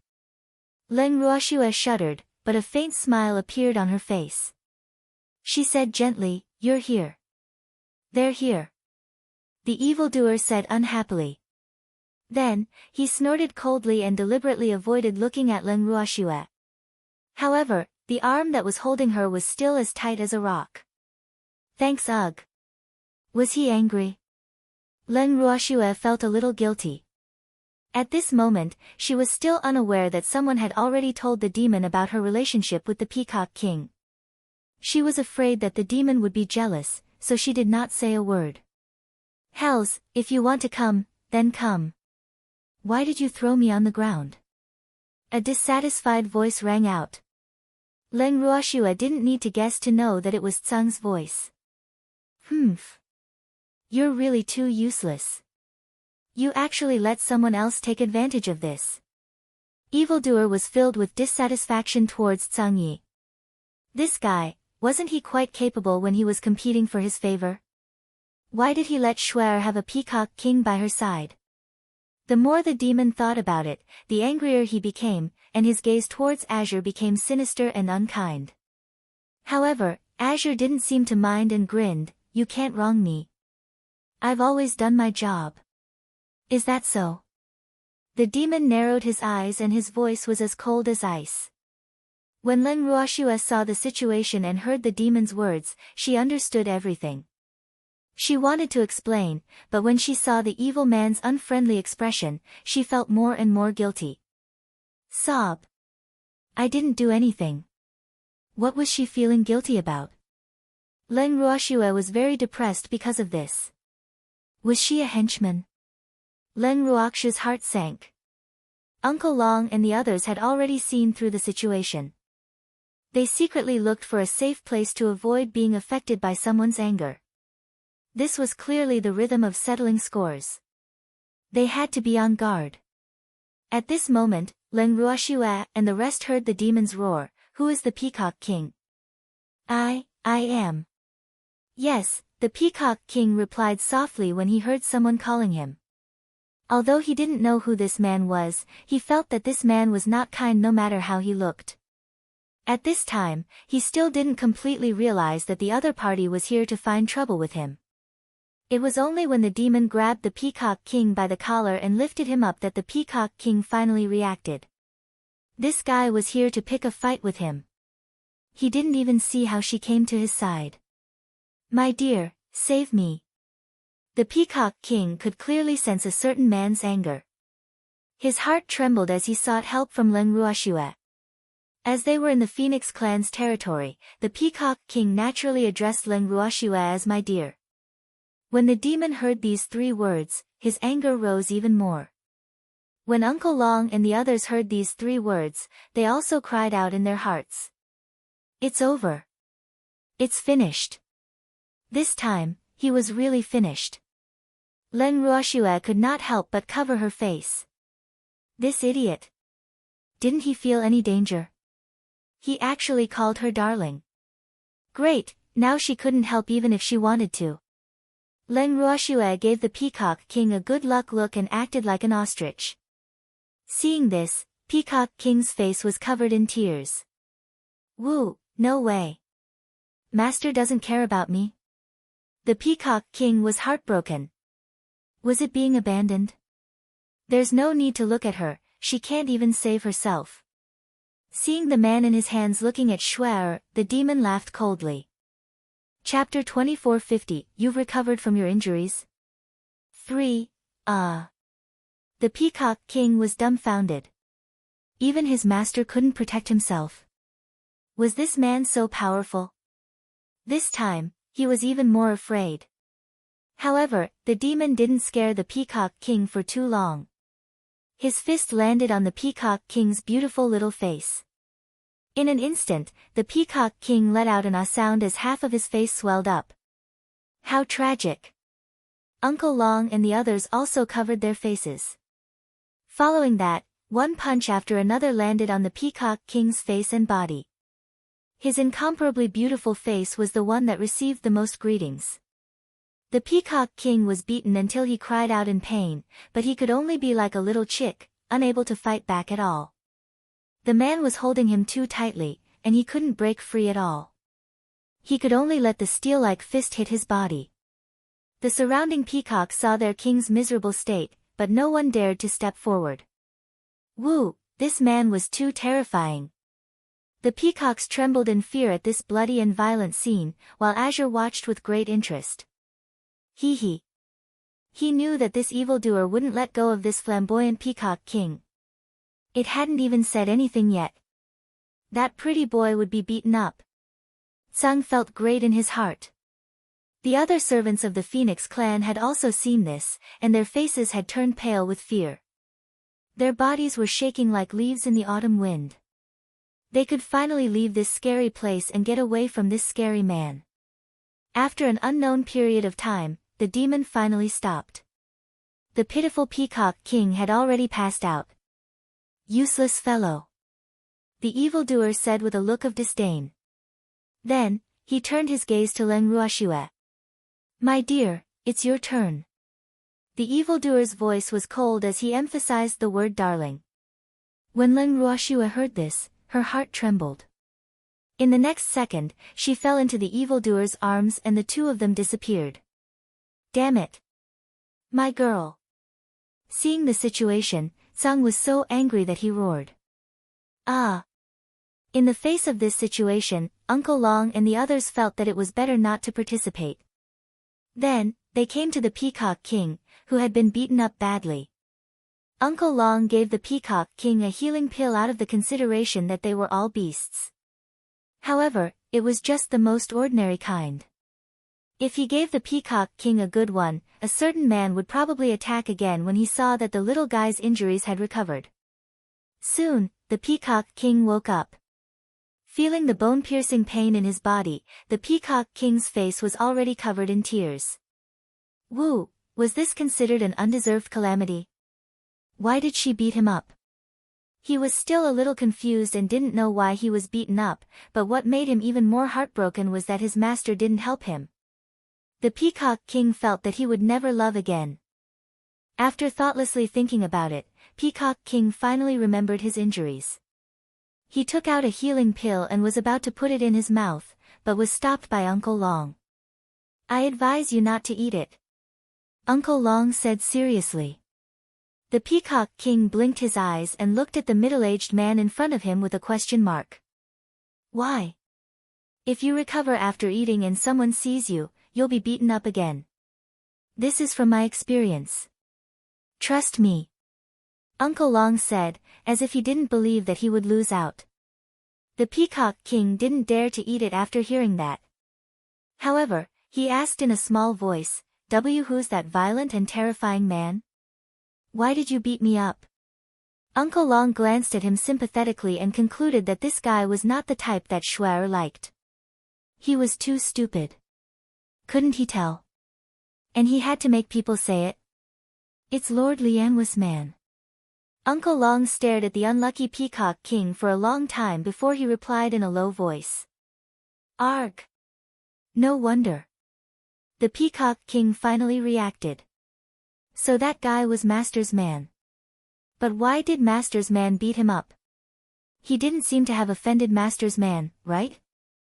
Although he had reacted, the Peacock King still didn't realize that he had been beaten up because of a certain boy's jealousy. He also accidentally asked what he was thinking. Hearing the Peacock King's ignorant question, Uncle Long and the others could only sigh to express their sympathy. Stupid. He was really stupid. How dare such an idiot be a mistress?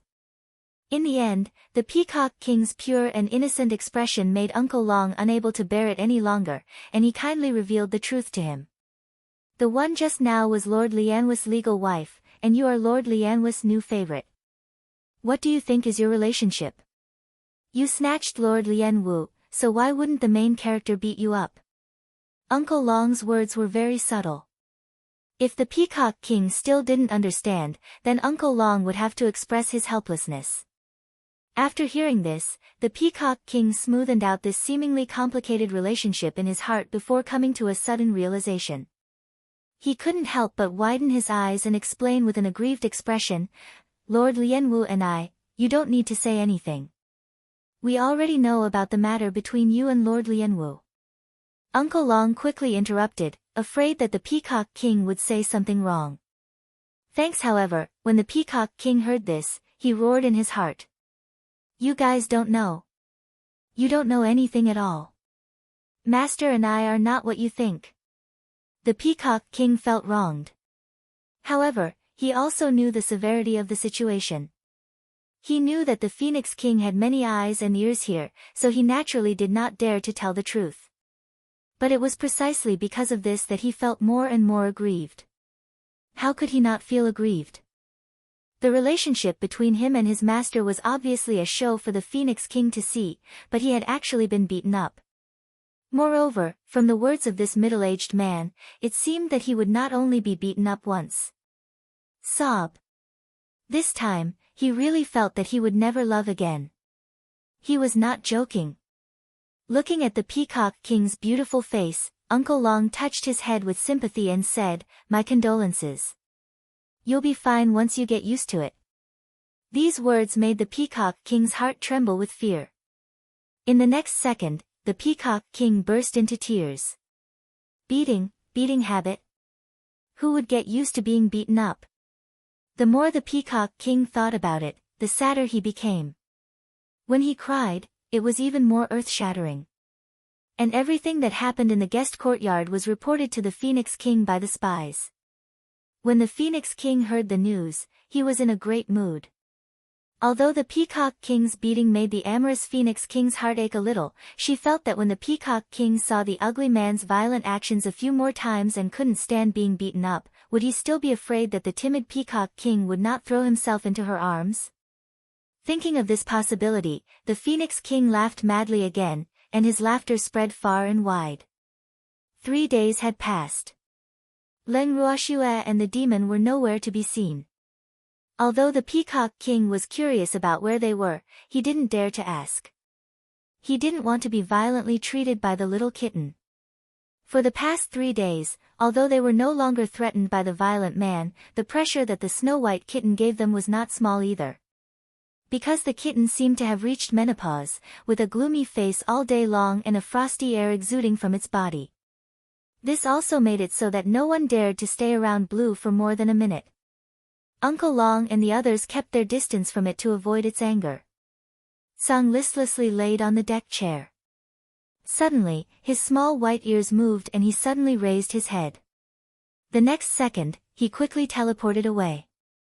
Seeing Sung's reaction, Uncle Long and the others didn't even need to guess to know that it should be Shui or an evildoer. AI. Poor Schwer, she must have made countless unfair conditions in the past 3 days. It had to be said that Uncle Long and the others were right. For the past 3 days, on the surface, the two of them had returned to their room in the guest courtyard. In reality, the two of them had been staying in the purple bamboo house inside the Bengal. Other than explaining the cause and effect of her scandal with the Peacock King to the evildoer, Leng Ruoxue had also sacrificed her looks and made many unfair conditions before the evildoer was finally satisfied. Sob. Whenever she thought of her experiences over the past 3 days, Leng Ruoxue would feel so depressed that she wanted to bang her head against the wall. It could be said that she had sacrificed a lot of her looks this time. In the past, the two of them would at most kiss on the lips and touch the places that could be touched. However, this time, other than not doing the last step, the two of them were much deeper than before. However, she didn't seem to be at a disadvantage. Her devilish figure was really not just good. Now, she could still remember the extremely smooth. No. I can't think about it anymore. Leng Ruoxue put away her perverted thoughts and put on an aggrieved and pitiful look as she followed the demon out of the room. Just as he took a step forward, a snow-white furball pounced into his arms. That furball first glared at the evildoer with hatred, then looked at Leng Ruoxue with tears in her eyes and asked, "Girl, did this guy bully you?" Sung wanted this demon to deal with the Peacock King, but he didn't expect that this guy would also bully Nyo. Thus, it had been very worried about Nyo these few days. "No, I didn't." Leng Ruoxue replied guiltily, "Oh. Those things shouldn't be considered bullying." "You heard it. Why would I bully my own woman?" the demon said with a smile. He was very satisfied with Shue'er's answer. "Don't laugh, it's so ugly." After hearing this, Tsang saw the smile on the evildoer's face and said unhappily. He couldn't bear to see this guy being so smug. "My woman doesn't even think I'm ugly," the demon reminded. "Humph. Look at how beautiful you are." Tsang was filled with hatred. He didn't want to bother with the evildoer. Leng Ruoxue saw that the two of them were about to start an internal fight again, so she could only say, "Let's go out quickly. Uncle Long and the others are probably getting anxious from the wait." After she finished speaking, she directly carried Azure and pulled evildoer as they headed towards the guest courtyard's garden. When they arrived at the garden, Uncle Long and the others sized Leng Ruoxue up at the same time, causing Leng Ruoxue's hair to stand on end. However, they didn't look at her for too long before they tactfully shifted their gazes away. However, when Leng Ruoxue saw their relieved expressions, she was still depressed. At this moment, the demon's gaze turned to the Peacock King and asked with a smile, "Are your injuries all healed?"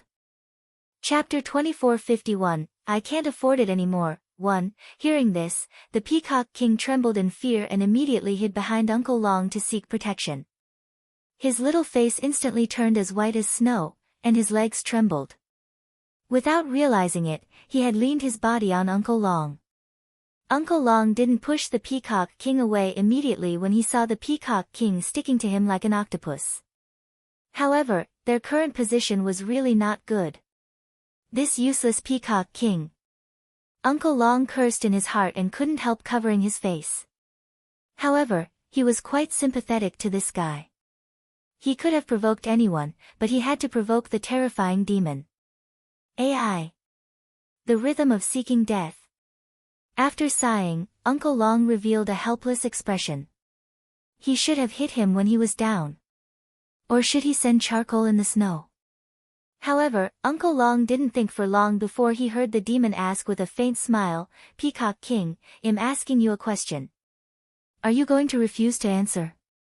"No, no," the Peacock King said in a low voice. His face was getting paler and paler. "Woo!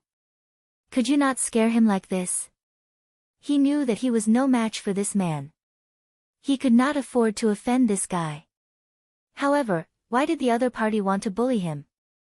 He was a pitiful vulnerable group of people, and his master did not help him. The Peacock King truly felt that he was a pitiful child that no one loved. Thinking of this, the Peacock King became worried again, and tears welled up in his eyes. Seeing the Peacock King's pitiful look, the demon remained calm and continued, "Then tell me, have you recovered from your injuries?" "No, it's not done yet," the Peacock King said immediately. "Not done? But why do I feel like your injuries have already recovered?" The demon laughed evilly. "I really didn't. He really didn't. Although my external injuries look fine, my internal injuries are serious." Ah. No. I am going to faint," the Peacock King stammered as he finished speaking. Then, his eyes rolled back and his body went soft.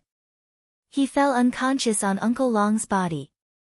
When Uncle Long saw this, he couldn't help but feel disgusted. He had been hesitating about whether to hit the Peacock King when he was down, but now he didn't need to. He directly threw the Peacock King to the ground and pretended to dust off his body. He acted like nothing had happened and went back to doing what he was supposed to. Humph. He knew that this spineless fellow was not worthy of sympathy. Uncle Long was furious, and the consequences would be severe. Not only was Uncle Long infuriated, even Ling Ruoxue felt helpless when she saw the Peacock King pretending to be unconscious. She never thought that the Peacock King would do such an embarrassing thing, even though it was said that he did it to avoid getting beaten up. However, such a way of doing things was really too spineless. Ling Ruoxue despised him. However, the demon was in a good mood when he saw the Peacock King pretending to be unconscious. He felt that this guy was a potential for shamelessness. If he was properly trained, he would definitely be a good hand if he were to do any bad things in the future. With this thought in mind, the demon directly told Ling Ruoxue that he wanted to put the Peacock King under his name and manage it in the future. When Ling Ruoxue heard this, she didn't dare to disagree. She immediately tried to please him. "What's mine is yours. You don't have to be polite, just use it." These words satisfied the demon. The Peacock King, who was already pretending to faint, actually fainted when he heard this terrifying conversation. Thanks. Before fainting, the Peacock King was still thinking that he would not have good days in the future. When the Peacock King woke up, he found himself locked in a pitch-black room. He couldn't even see his fingers in the room. Not even a ray of sunlight could enter. The Peacock King crawled up in fear and slowly fumbled around the room. "Is anyone there? Is there anyone there?" Peacock King asked in a low voice with a sad face. However, no one responded to him. At this moment, a gust of wind blew into the room. The Peacock King immediately felt the cold wind and his legs trembled in fear. "Woo! Where exactly is this place? Why wasn't there a single person? Master! Master! Help me!" Peacock King sent a message to his master asking for help. "Little Peacock, I'm sorry. I can't help you. The demon wants to train you well, so you should obediently accept his training," replied Ling Ruoxue. After she finished speaking, she immediately cut off the connection between the two of them. When she turned around, she saw the evildoer looking at her. Ling Ruoxue replied honestly, "The Peacock King is asking for help." "I know," the demon said with a smile. That fellow had been locked up by him, what could he hide from him? Furthermore, he had already guessed that the timid fellow would ask Shuai for help. In fact, if the Peacock King did not ask Shuai for help, he would have felt that something was wrong. "How long do you plan to keep him here?" Ling Ruoxue was a little speechless. The demon had imprisoned the Peacock King under the pretext of training his courage. However, no matter how Ling Ruoxue looked at it, she felt that this fellow was taking this opportunity to take revenge. "I'll let him out when he's not so timid," the demon promised. He then changed the topic and asked, "My dear, when are we leaving the Feng clan?" The moment she heard the word darling, Ling Ruoxue felt goosebumps all over her body. Sob. Is he trying to remind me that I've done something wrong? That was clearly an act. However, she knew that the evildoer was very possessive, so she naturally did not dare to have any opinions. Instead, She looked at him fawningly and said softly, "When the Phoenix King is willing to let us go, we will leave." "I see. Then I'll go find her now and ask her to let us go." After the demon finished speaking, he really stood up and walked out of the door. Len Ruoxue wanted to follow him when she saw him, but after thinking about it, she felt that it was better for her to stay in the guest courtyard and wait for news. Otherwise, if the Phoenix King saw her, he might get angry again. Even though Len Ruoxue did not want to join in the fun, the people in the courtyard were not easy to deal with. Their personality of wanting the world to be in chaos had determined that they would not let go of any fun. Hence, the moment the demon left, they immediately followed. Even the peacocks followed. In the blink of an eye, Len Ruoxue was the only one left in the huge courtyard. However, Len Ruoxue was very calm. She really did what she had to do. The demon left the guest courtyard without any obstructions and went straight to the Phoenix Royal Palace. When the guards at the entrance of the Royal Phoenix Palace saw the demon, they were all so frightened that their livers trembled. Why did this violent fellow come? What do you want to do?" The news of this man beating up the Peacock King had spread throughout the entire Phoenix clan.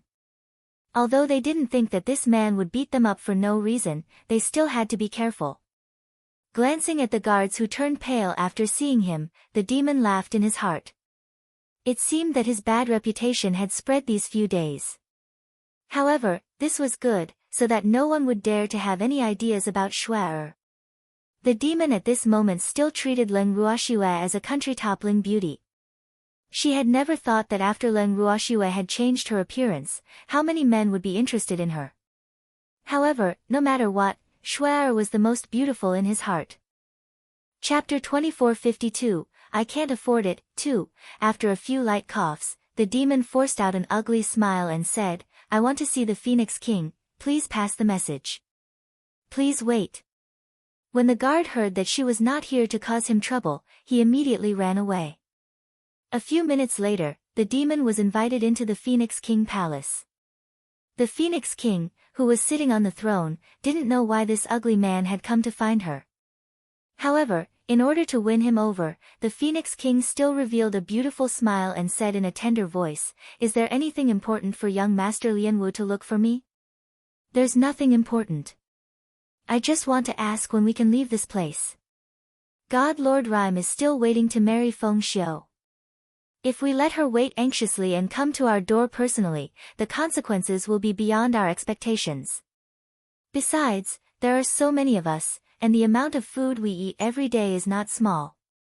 I heard that the Feng clan was robbed a while ago, so, reasonably, I think the Feng King should let us go as soon as possible. Otherwise, I'm really afraid that we will eat your Feng clan until you're poor. AI. Among us, there are quite a few big eaters," the demon said worriedly. He even had an expression that said "I'm doing this for your own good" on his face, which made the Phoenix King unable to vent her anger. The Phoenix King couldn't deny that raising these guys for nothing was a big pressure for the Phoenix clan. However, letting Lianwu leave just like that made her feel uncomfortable. After thinking for a while, the Phoenix King sighed and said, "I also want to investigate the theft case as soon as possible so that I can let you leave, but I don't have any clues at the moment. Moreover, I also need Lord Lianwu to assist us in the investigation, so I'm afraid you'll have to stay in the Feng clan for a few more days." "How long do we have to stay?" the demon asked. "After Lord Lianwu is cleared of suspicion, I will let you go," the Phoenix King said through gritted teeth. Originally, she had a good impression of this evildoer, but now, because of the ugly man's relentless pursuit, it had completely disappeared without a trace. Now, all she could think about was, why was this guy as annoying as Lianwu? However, she was still hoping that this man would cause trouble for the Peacock King. So, even if she hated him, she would not show it too obviously. However, the demon was not a fool. How could he not hear the displeasure in the Phoenix King's words? "I don't know how the Phoenix King is going to clear my lord of suspicion." Interrogation. The demon asked curiously. "This.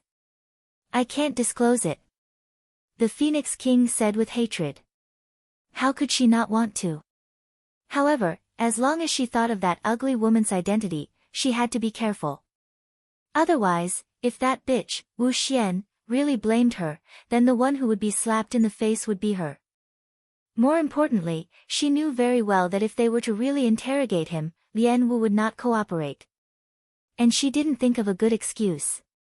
When she thought of this, the Phoenix King was extremely conflicted. Since it's inconvenient to disclose, then I won't ask.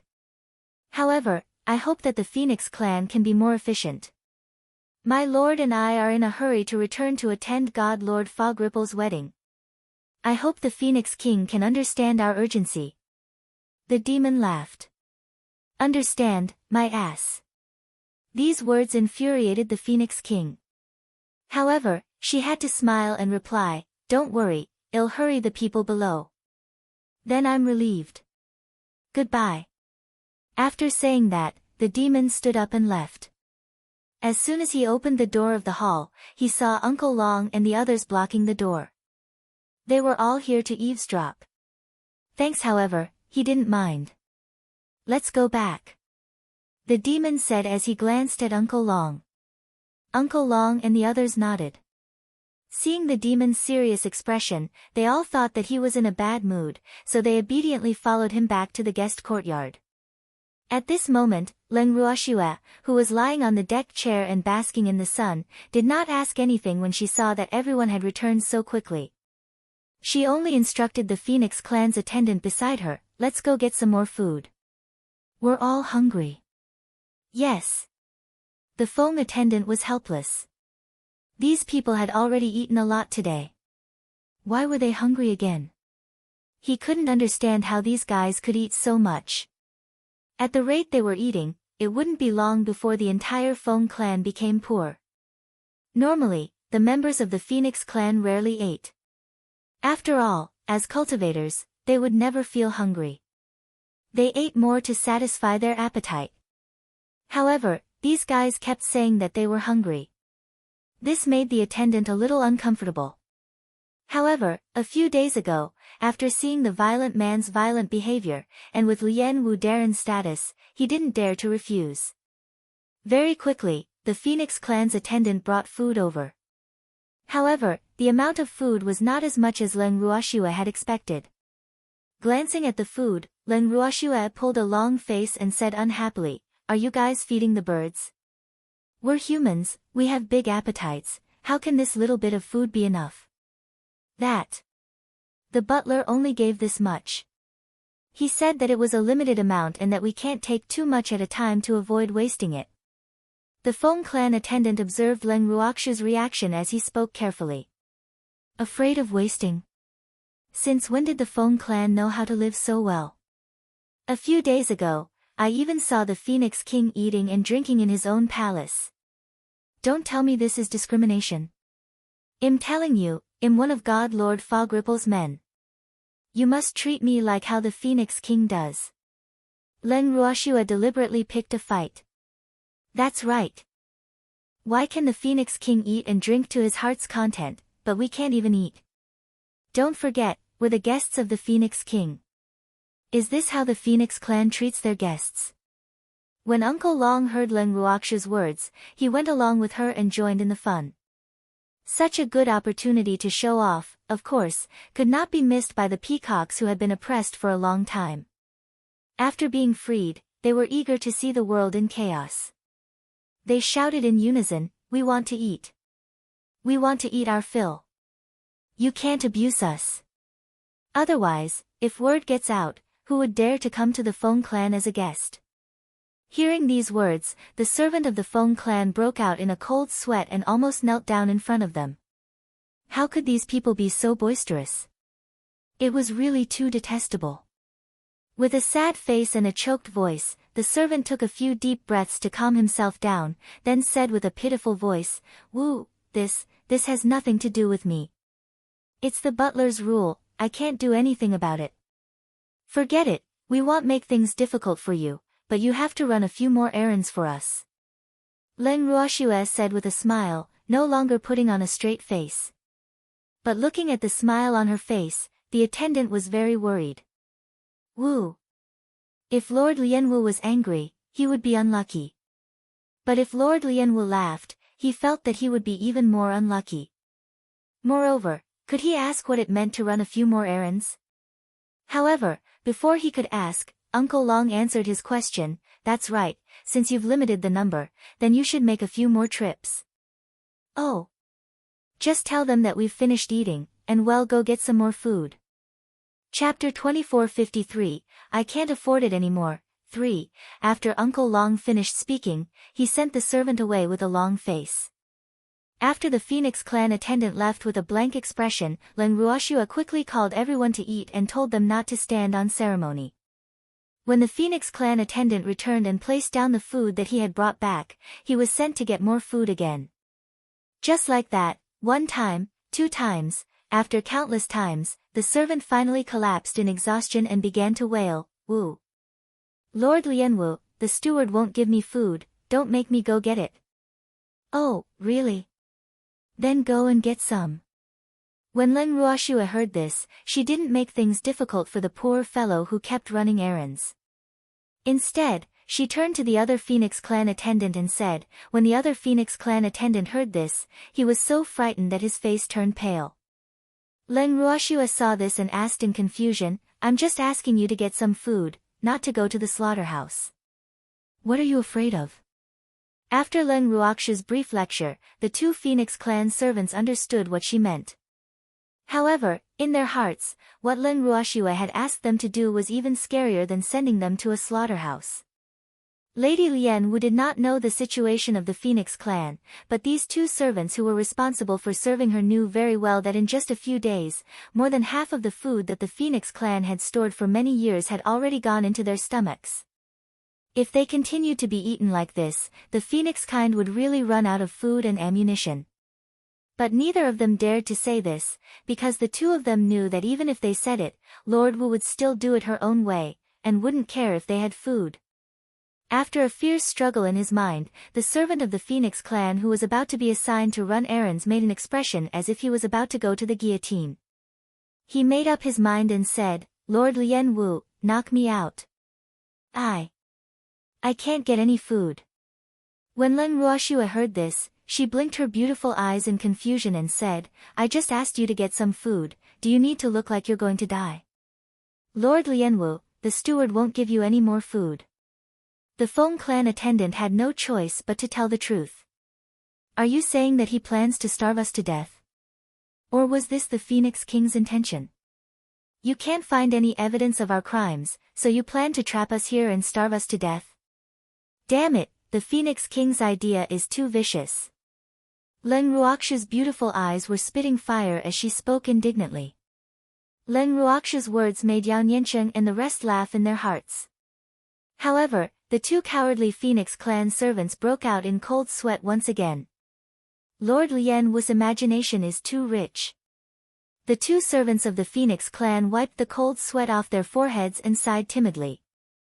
However, they didn't dare to cause their king to be misunderstood by Lord Lian Wu, so they could only patiently and honestly explain, "Lord Lian Wu, you've misunderstood. I didn't give you food because I wanted to starve you to death. It's just that the Feng clan's food supply is running low. In just a few days, you've destroyed more than half of the Feng clan's many years of storage. If this continues, the Feng clan will really run out of food and ammunition." As a result, the housekeeper had no choice but to limit the amount. Originally, the 2 of them didn't dare to tell Len Ruoxua about this.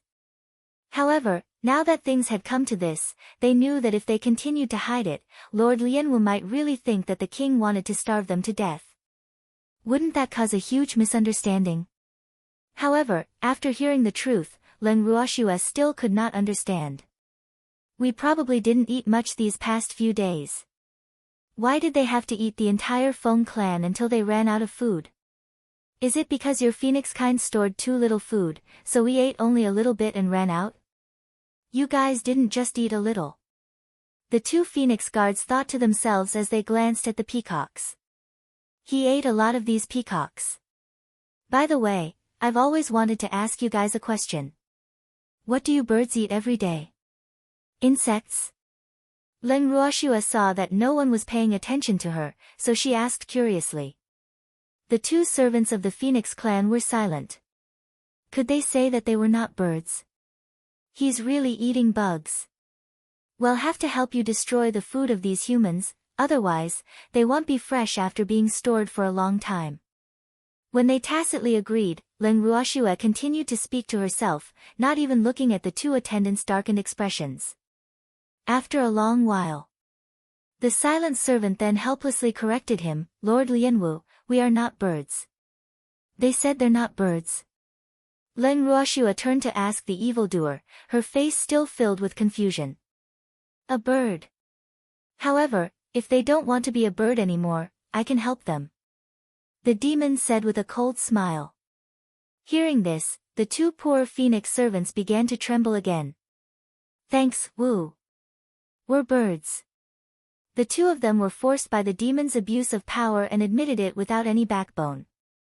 If that's the case, you guys just have to eat the bugs.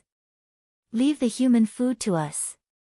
Leng Ruoxue brought the topic back and ordered again, just do as I said and tell your new butler to look for me if he has any dissatisfaction. By the way, this time you will go together to get food. Leng Ruoxue glanced at the servant of the Phoenix clan, who was crying, and added. These words also made the two attendants, who both wanted the other to run errands, not dare to shirk responsibility. Then, the two brothers in distress left the guest courtyard together. Not long after, only one attendant returned. The moment the attendant saw Leng Ruoxue, he immediately said, Lord Lianwu, the housekeeper refused to give us food and also refused to come see you. What should we do? Without waiting for Leng Ruoxue's reply, the demon stood up and said, I'll go with you to catch him. Humph. You dare to disobey my lord's orders, you're really tired of living. The demon would not let go of the opportunity to beat up the Phoenix in public. Speaking of which, ever since he came to the Phoenix clan, he had wanted to do this for a long time. Uncle Long and the others also had the same idea. So, as soon as the demon finished speaking, a few more figures stood up and expressed their desire to go with him. When the servant of the Phoenix clan who came back to report saw the fiendish look on their faces, he mourned for the new housekeeper for 3 minutes. Then, with the idea that he would rather die than die, he brought the demon and the others to find trouble with the housekeeper. Before Leng Ruoxue could even finish her cup of tea, she saw the Feng clan's housekeeper, who had been in office for less than a week, being tied up like a dumpling and brought to the guest house. Not only that, the butler's entire body was covered in wounds, and his face was swollen like a pig's head. Blood flowed all over his face, and his human form could no longer be seen. He was really quite pitiful. Leng Ruoxue pitied him for a moment, then pretended to be confused and asked, Is this the new butler? Yes, I am. One of the Phoenix tribe servants replied with twitching lips, but his heart was filled with fear. These people were too terrifying, an entire team of Azura bandits.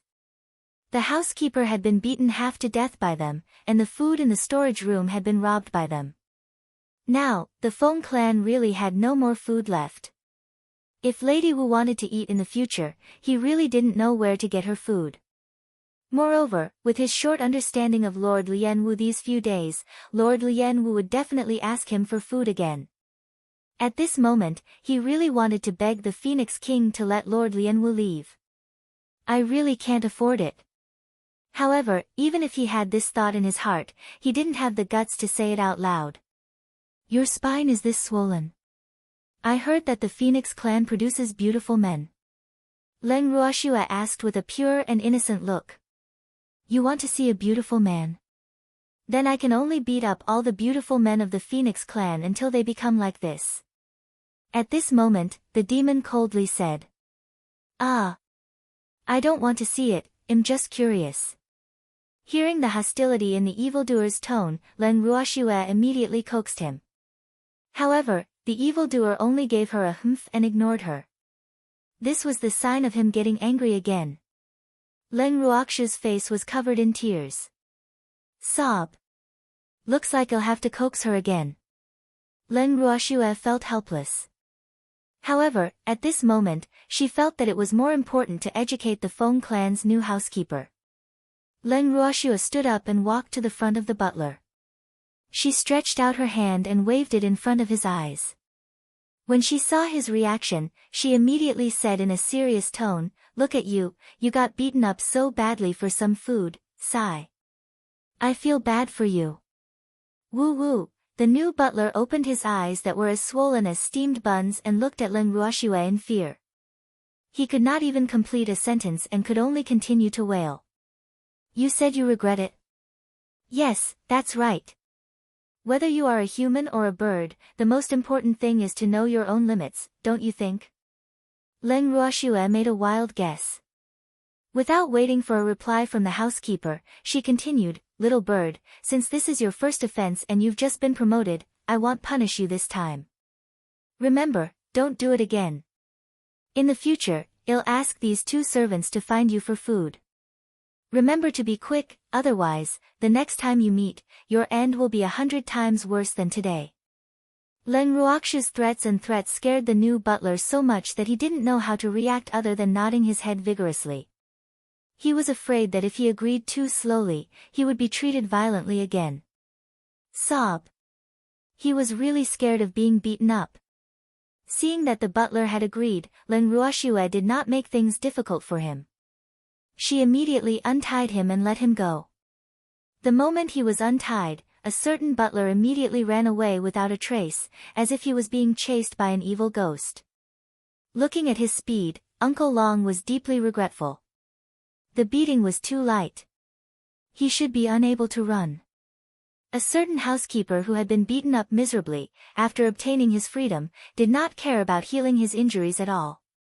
Instead, he ran directly to the Phoenix King Palace. Before the Phoenix King could inform him, he immediately shouted at the top of his lungs outside the door, "King, let those demons go." Chapter 2454, The Caring Uncle Long. 1. When the guards outside the door saw the new butler's miserable appearance, they all felt some sympathy for him. Back then, when he had just taken over the previous butler's job, many of his clansmen were envious and jealous of him, thinking that he was just lucky. However, at this moment, no one would think that way. Because all the clansmen already knew that being a housekeeper was a job that could endanger one's life. This time, a certain butler's position could finally be secured. The Phoenix King, who was sitting in the Phoenix King Palace sulking by herself, was shocked when she heard the howl that suddenly entered her ears. "What are you howling for? Can't we talk things out? Hurry up and get in here." The Phoenix King held his forehead and said in an unpleasant tone. The door of the Royal Phoenix Palace was pushed open, and a housekeeper rushed in anxiously. He was not careful and tripped over the high threshold. He rolled in like a ball and directly rolled to the feet of the Royal Phoenix. Seeing this, the Phoenix King was disgusted. However, this housekeeper was promoted by her, so she had to endure it no matter how dissatisfied she was. Otherwise, it would be a slap in her face. At this time, a certain butler, who was seeing stars in front of him, raised his head and looked at his king with snot and tears in his eyes. He was about to start howling when the Phoenix King spoke first. The Phoenix King's face was filled with disbelief as she exclaimed, "What happened to you?" She hadn't heard that her butler had been beaten up, so when she saw her butler's appearance, she, who wasn't prepared for it, was shocked. The king was beaten up by those evil demons. The butler's body trembled as he spoke of his tragic experience with a choked voice. When the Phoenix King heard this, he was furious. Standing up, the Phoenix King wanted to get back at his housekeeper. However, the housekeeper was already scared out of his wits. He did not dare to let the king settle the score with those fierce and brutal people. He hugged the Phoenix King's legs tightly and wailed in pain, "My king! You can't go. Those guys were too brutal, they were not human at all. Don't you go and provoke them. You're a mid-tier pillar of our Phoenix kind, if you'll disappoint our people." The butler didn't dare to make his words too clear, otherwise, the king would probably beat him up. What he meant was, "King, you might not be a match for those people. Those people were very despicable and used to using some tricks and schemes. They were no match for them, the simple-minded members of the Phone clan. Why was he not optimistic about the Phoenix King? He mainly felt that the Phoenix King had to consider his status, so that he would not be like those despicable guys who would gang up on him. In this way, his quality would be reflected. Therefore, he was really afraid that the Phoenix King would be at a disadvantage. The Phoenix King also understood the meaning behind the housekeeper's words, but it was precisely because she understood that she was extremely unhappy. Fuck. Was this considered boosting other people's morale and diminishing his own prestige? She had clearly been bullied so badly, and she wanted to get back at him, but the person involved was still afraid of wolves in front and tigers behind. This made the Phoenix King's heart full of fire. Where should he put it? Although she was unhappy, the Phoenix King quickly calmed down. She knew that the housekeeper didn't allow her to go for her own good. Because of Lien Wu's status, even if she went, she wouldn't be able to do anything. Instead, she would be even angrier. So, she took the housekeeper's excuse and came down. Thanks. After sitting down again, her face was much better. Although it was still stiff, it was not as cold and dark as before. Why did those people beat you up? The Phoenix King finally asked after a long time. For food. They ate too much, so I refused to give them any more food. So, they beat me up. At the mention of this, a certain butler felt so wrong that he wanted to buy a piece of tofu and kill himself. Hearing this reason, the Phoenix King somewhat blamed his housekeeper for being too stingy. He just ate a little more. If they wanted to eat, then just give it to them. Why did they have to be beaten up for nothing? After knowing the reason for the beating, the Phoenix King felt that the housekeeper had asked for it. The fire of anger that had just been burning was completely extinguished. Just for this? A few humans want to eat something. Why are you so stingy? Could it be that they're going to eat the entire Phoenix clan to their very last? The Phoenix King said disapprovingly. In her heart, she felt that although the Phoenix clan had just been robbed, a skinny camel was still bigger than a horse. It was impossible to eat the Phoenix clan until they went bankrupt, right? In the future, if they want to eat something, you can give it to them, as long as they're not afraid of being stuffed to death. After the housekeeper heard her words, she widened her eyes in disbelief, as if she had said something she shouldn't have. The Phoenix King added in annoyance. In her heart, she was quite dissatisfied with this inflexible butler. AI. He had thought that the butler he had promoted was smart and clever, but he didn't expect him to be so stupid. The Phoenix King was a little regretful. However, when the housekeeper heard the Phoenix King's words, he immediately cried out that he had been wronged. He hurriedly explained, "Your Majesty, they've already eaten us poor. I don't have any more food to give them." In just a few short days, more than half of the food stored in our Phoenix clan storage was destroyed by them, and the remaining food was taken away by those vicious bastards. Our Phoenix clan doesn't even have a single fruit left. What? Hearing this, the Phoenix King stood up from her seat. Did she hear it wrong? Could those people really eat that much? The Phoenix King was skeptical, but judging from the butler's appearance, he didn't seem to be lying. Besides, there was no need for him to tell such a lie. After all, food was not worth much to the Phoenix clan. Your Majesty, quickly chase those people away. I really can't afford to support them. The butler briefly retold what had happened and finally suggested that he did not want to see those hateful and terrifying people anymore. He was scared of being beaten up. No. The Phoenix King refused without even thinking. What a joke. She hadn't even interrogated Wu properly yet. How could they just let them go? In that case, where would she put her face as the Phoenix King? King, they eat too much, we can't afford to raise them. Moreover, those people especially like to cause trouble, and maybe tomorrow. We have to be on guard. These people will definitely be a huge threat to the Phoenix clan. We can't let them stay. The housekeeper's words were very subtle, but the Phoenix King was not moved at all.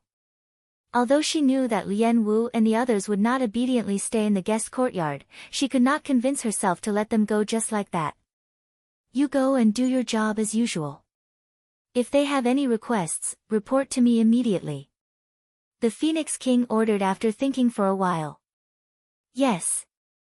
Seeing that Wang had made up his mind, the butler knew that there was no point in saying anything more. At this time, he really envied the former head butler who had left home. He was the one who had foresight. However, he still didn't have the courage to learn from those housekeepers and elders who had run away from home. After the butler left, he thought hard and finally ordered the servant beside him, if those demons come to find me, just say that I'm not here. If they have any other requests, try your best to satisfy them. If you can't, report to the king. Chapter 2455, The Caring Uncle Long. 2. The attendant trembled slightly as he agreed. He knew that the butler wanted to escape. In fact, he also wanted to escape, but he didn't have the courage to refuse the butler's instructions. Being a higher-ranking official could crush one's life. The attendant was very worried. However, his worries were unnecessary. Under normal circumstances, Leng Ruoxue would not vent her anger on these small fries. Hence, when she heard from the attendant that the butler was not around, she did not say anything. Instead, she thought of other ways to cause trouble. In the name of finding food, she sent everyone out except for the evildoer. The guards of the Phoenix clan did not dare to stop them anyway, so no matter where they went, it could be described as unimpeded. Uncle Long and the others strolled around the Phoenix territory happily, but the peacocks didn't dare to act alone. They were afraid that they would be attacked by the Phoenix tribe. These clever peacocks followed the group closely. When the Phoenix King heard the news, he was puzzled. What did these people want to do? However, she soon found out that these people were looking for food.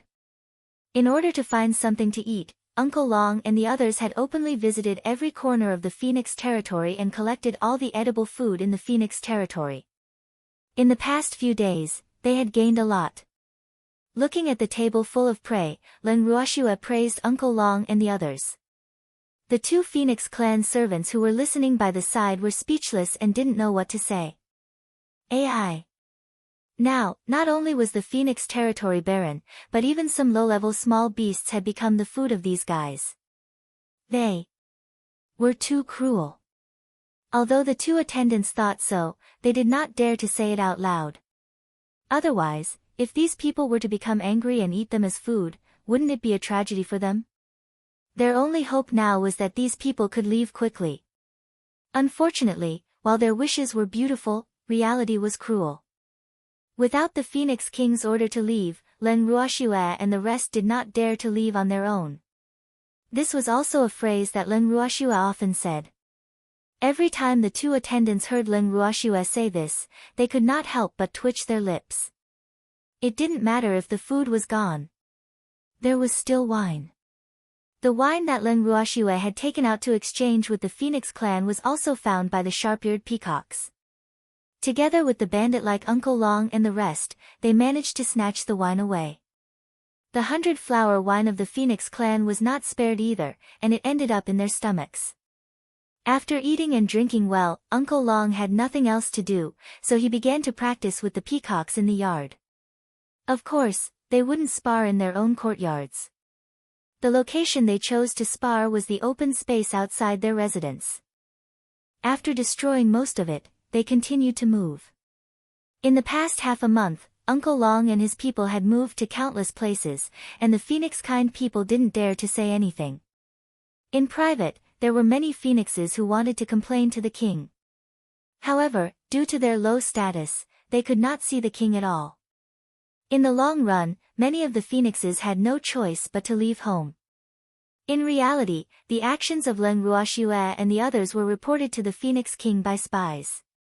However, after hearing from the spies that the other party was only looking for food, the Phoenix King did not think that the matter was too serious after the sparring session.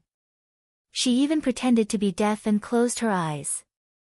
By the time she realized that the situation was much more serious than she had imagined, it was already too late to control the situation.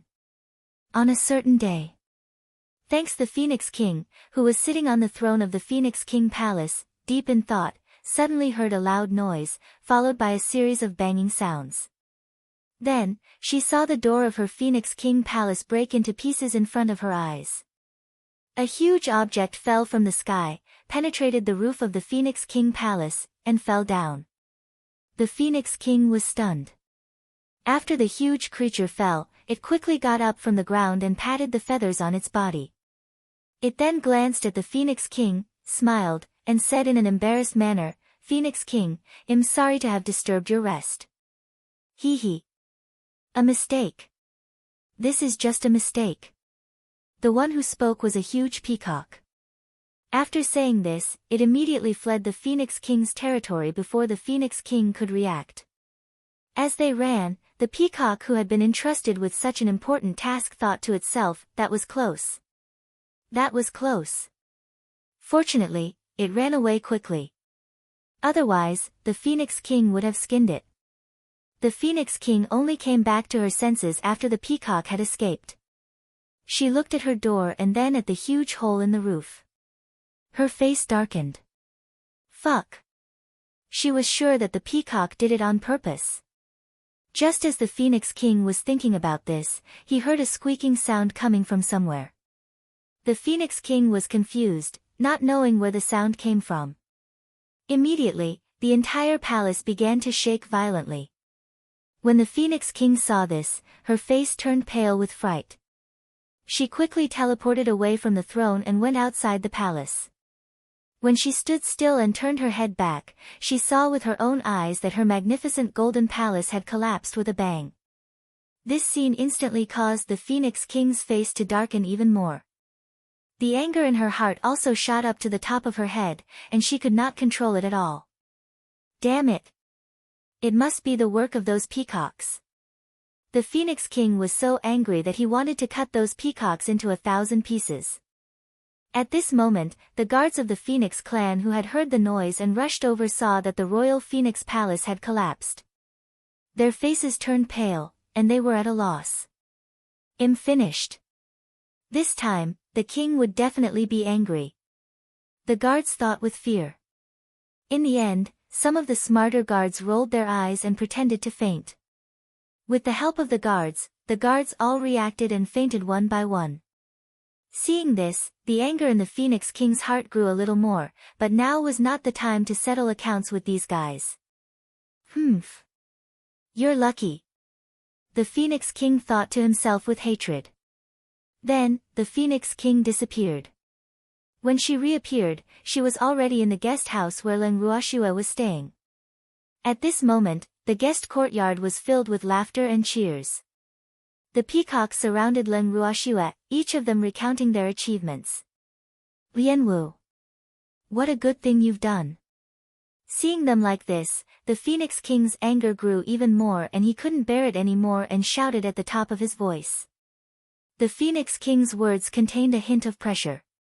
When the peacocks heard this, their faces immediately turned pale and their bodies began to tremble. As birds, the Phoenix clan's suppression of the Peacock clan's bloodline was quite obvious, and it was not something that the Peacock clan could resist. But after that, the peacocks felt the pressure on them lessen. They knew that it was the little kitten who had helped them. After giving the snowy white kitten a grateful look, the peacocks tried their best to lower their presence. Oh! A battle of this level was not something they could participate in. The peacocks were well aware of this. Chapter 2456, The Caring Uncle Long, 3.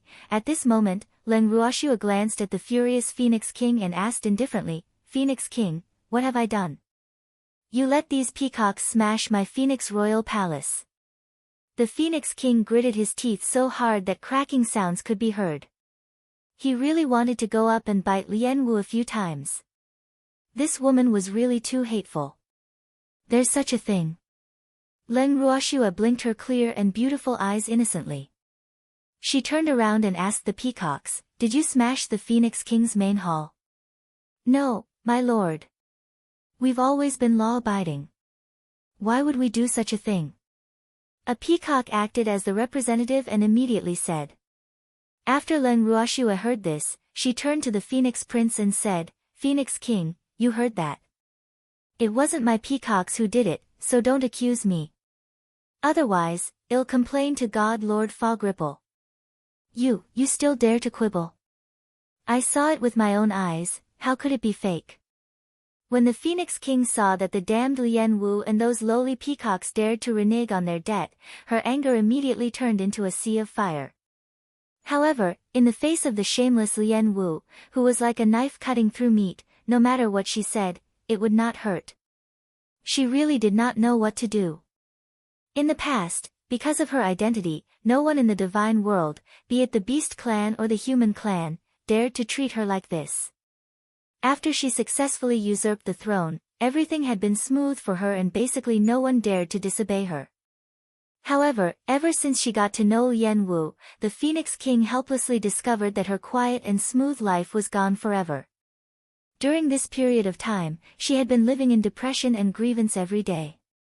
She had nowhere to vent her anger, and all of this was because of this hateful woman in front of her, who had an extraordinary identity. Although the Phoenix King really wanted to teach Lien Wu a lesson, when she thought of her current situation, the rumors in the divine world, and the potential threat that Leng Ruoxue posed, she had no way and could not do anything to this woman. At present, she really needed Wu Chen's support. Because of this, the depression in her heart slowly piled up into a mountain. Even now, she still did not know what to do with this hateful woman.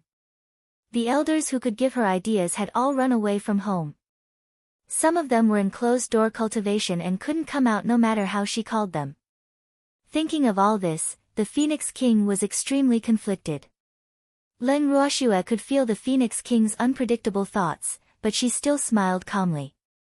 "Phoenix King, as the saying goes, catch the thief and take the stolen goods. You said that your Phoenix King palace was destroyed by my peacocks, but do you have any evidence?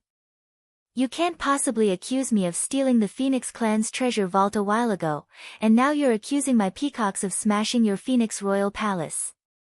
Do they have the guts to do that?" Leng Ruoxue's face was filled with disbelief. When the Phoenix King heard these words, her eyes widened and she said, "Didn't I say I saw it with my own eyes? I saw with my own eyes that a peacock fell from the roof of the Phoenix King palace and smashed a huge hole in my palace. How could this be fake? It's hard to say." Leng Ruoxue pursed her lips. It was obvious that she did not believe the Phoenix King's words. "You don't believe me?" When the Phoenix King saw this, he could not help but shout at the top of his lungs. "You think I should believe you? Phoenix King, you're the king of the Divine Beast clan, one of the 4 great kings of the divine realm. If there really was a peacock that smashed your Phoenix King palace, would you let it go instead of catching it?" "Oh. I don't know when the Phoenix King became so kind." Leng Ruoxue asked with a smile. The Phoenix King was dumbfounded. Fuck. Was she the one who wanted to let the peacock go? It was clear that the peacock had run too fast, and she was too surprised to react. But she didn't want that damn woman Lien Wu to know about this, otherwise, wouldn't it give that woman another reason to laugh at her? The Phoenix King was at a loss. He didn't know what to say to refute her. All right. She had to admit that she couldn't compare to that damned woman, Lien Wu, in eloquence. In terms of shamelessness, she also couldn't compare to her. Wu. At this moment, the depression in the Phoenix King's heart suppressed her anger, making it impossible for her to vent the anger in her heart. Feeling the smell of blood in her mouth, the Phoenix King swallowed a few times and suppressed the qi and blood that was surging up. Then, she glared at her eyes that were spewing fire and said through gritted teeth, "All of you, leave now. Immediately. I don't want to see you guys again." After the Phoenix King finished speaking, he found a place to continue sulking. Fuck. She looked down on her own aggrieved look, but the other party was from Rime Ice. What else could she do if she didn't compromise? Could it be that he really became enemies with Fog Ice? This was definitely not the time. After the Phoenix King left dejectedly, the peacocks immediately cheered. Their gazes towards Leng Ruoxue were filled with deep admiration. Master is really too powerful, making the Phoenix King suffer in silence and unable to reason with anyone, and also not daring to get angry at them, hee. The peacocks were proud and pleased. They were even more determined to follow Leng Ruox's footsteps. If their master told them to go east, they would never go west. If their master told them to catch birds, they would never catch chickens. With this thought in mind, these peacocks became Leng Ruox's most loyal lackeys. Under Leng Ruox's lead, they walked towards the direction of the black-hearted peacocks and went all the way to the black. Let's go. Leng Ruoxue gave the order. Surrounded by the peacocks, Leng Ruoxue and the rest swaggered out of the Phoenix clan. Thanks, however, they did not leave the Phoenix territory immediately. Instead, they returned to the peacock tribe first. After bringing Feng Xiu's family of 4 and the peacocks who stayed behind, they slowly walked out of the Phoenix territory. Of course, before she left, Leng Ruoxue did not forget to abduct the 2 servants from the Phoenix clan who had been in charge of serving them. Initially, the 2 servants did not want to leave with them. However, they were moved by Leng Ruox's words. Will you have a good life if you stay here? The 2 servants of the Phoenix kind agreed. After offending the new housekeeper, they would definitely be taken advantage of to take revenge. In addition, the Phoenix King Palace had been destroyed, so the king might even blame them for not reporting it. With so many things mixed together, if they didn't want to leave with Lord Lian Wu, they could only wait to be punished. Under the Phoenix King's rage, it was possible that he would lose his life. Although they were not strong, none of them were willing to die. Hence, a simple sentence from Leng Ruoxue was enough to lure the 2 of them away. After confirming that they had really left, the members of the Phoenix clan cheered in joy. Of course, Leng Ruoxue and the others were unaware of this. At this moment, they were strolling along the road. Ever since they had left the land of demons, Leng Ruoxue felt that she had gained a lot from this trip. Hence, on the way back, she was in a great mood and even pulled the demon and the rest along to tour the place. Her days were really carefree. Along the way, Feng Luo, who had never left the Phoenix territory, felt that everything he saw was new and interesting. When it came to playing, he was even crazier than Leng Ruoxue. However, Leng Ruoxue had a good impression of this little phoenix, so she indulged him. When Feng Xiu saw that his brother was so doted on by Lord Lianwu, he felt grateful but also uneasy. These days were the most relaxed and carefree days he had lived in hundreds of years. However, he didn't know what his future would be like, so he was very confused. On the way back, Feng Xiu remained silent. It was only when they arrived in Chuan City and found a place to stay that the kind Uncle Long had the opportunity to have a good chat with this little fellow. He pulled Feng Xiu to sit in the dining room of the inn. Uncle Long was silent at first. Feng Xiu saw that Uncle Long didn't say anything, so he didn't dare to speak first. After a long silence, Uncle Long sighed helplessly and said, "Little guy, did someone bully you?" "No, I didn't." Feng Xiu lowered his head and said in embarrassment.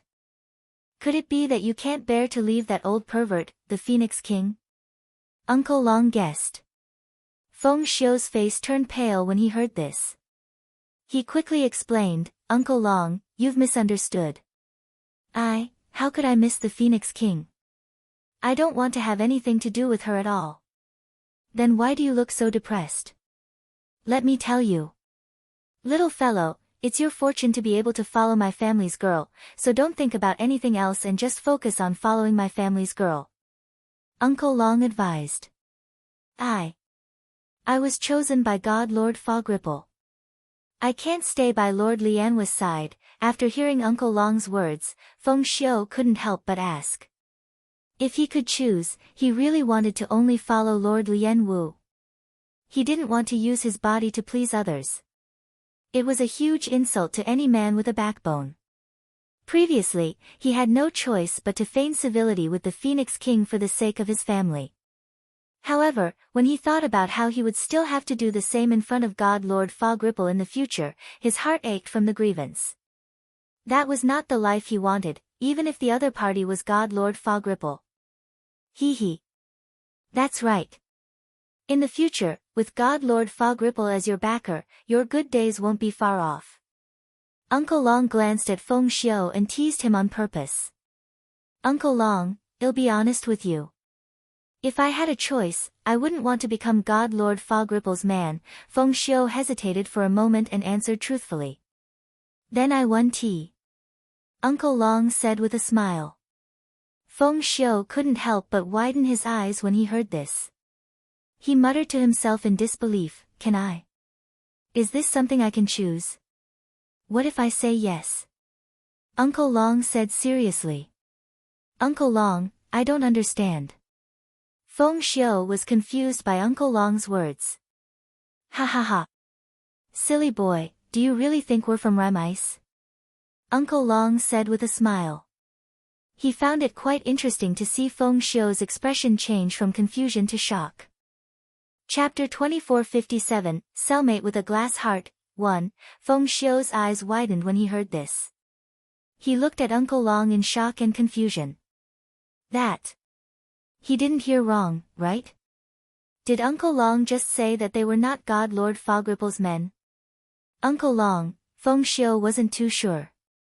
After calling Uncle Long, he stared at Uncle Long with wide eyes, as if he was asking for an answer.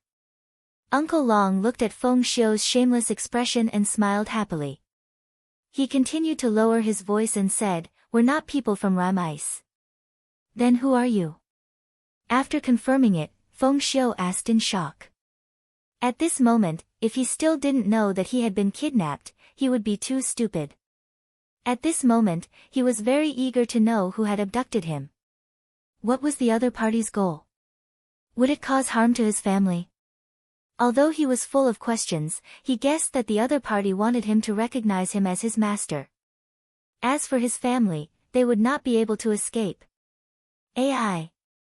However, no matter what, it was still better than staying by the Phoenix King's side and continuing to be her male pet, or even losing her life. Feng Xiu was relieved when he thought about it this way. My family's little girl is Leng Ruoxue. Uncle Long didn't beat around the bush when he saw that the kid had finally asked. Leng Ruoxue. Is it the Leng Ruoxue that I've heard of? Is it that Leng Ruoxue who has a grudge against God Lord Rime? After Feng Xiu heard this name, he was shocked and threw out a series of questions. Uncle Long was very patient. He answered them one by one and nodded. Not bad. It's that Leng Ruoxue. This time, Feng Xiu was speechless. He had thought of many possibilities of Lord Lianwu's identity, but he had never thought that Lord Lianwu was Leng Ruoxue. After a long time, even Feng Xiu was in a daze. Uncle Long didn't disturb him, but hoped that he could think it through. That was impossible. Otherwise, he wouldn't have chosen to tell the little fellow the truth today. After an unknown amount of time, Feng Xiu finally regained his senses and sighed with a relaxed expression. I didn't expect my future master to be Leng Ruoxue. Upon hearing this, Uncle Long was extremely satisfied. This little guy was quite sensible. Uncle Long was especially satisfied with the word future master. Although Shuer didn't explicitly say that she would take Feng Xiu as her beast, it was the wisest and most correct choice for Feng Xiu to have this awareness. Little fellow, you should be secretly happy to be able to stay by the girl's side. Uncle Long said in a reserved manner. Feng Xiu nodded. He had no other choice. Since the other party dared to tell him his true identity, it was likely that he was certain that he would not dare to escape easily. AI. This time, he had implicated his family. Feng Xiu was a little worried. But he quickly adjusted his mood. Knowing that he no longer needed to be a male pet for God Lord Mist Ripple and that he had successfully escaped from the Phoenix King's pestering, he felt much more relaxed. Even though the future master was Leng Ruoxue, and there would be a lot of trouble in the future, he would still benefit from it. At this moment, he only thought that by following Leng Ruoxue, he could get rid of the Phoenix King. It was also a good thing. However, he didn't realize what Uncle Long meant when he said that he should be secretly happy by Leng Ruoxue's side. However, after he understood the true meaning behind Uncle Long's words, he felt that he should really be secretly happy. After that, Uncle Long assumed the attitude of an understanding uncle and began to chat with Feng Xiu. Knowing that he didn't need to go to God Lord Fog Ripple's place, Feng Xiu relaxed and was happy to cooperate. Thanks, the two of them chatted from noon to night. When it was time for dinner, Uncle Long pulled Feng Xiu to Len Ruoxu's room. As soon as they entered the room, Uncle Long immediately got straight to the point. "Girl, we're hungry." "Ugh."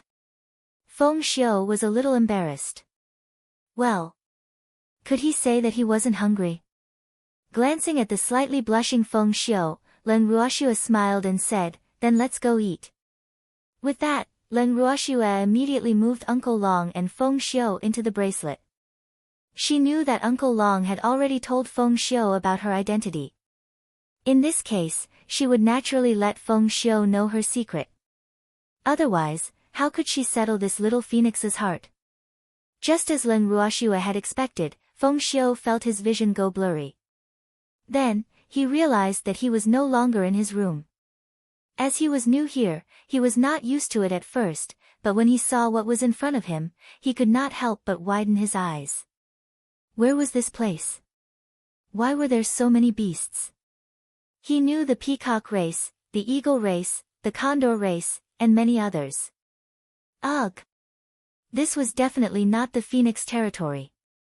In just a short moment, Feng Xiu's mind was in a whirl.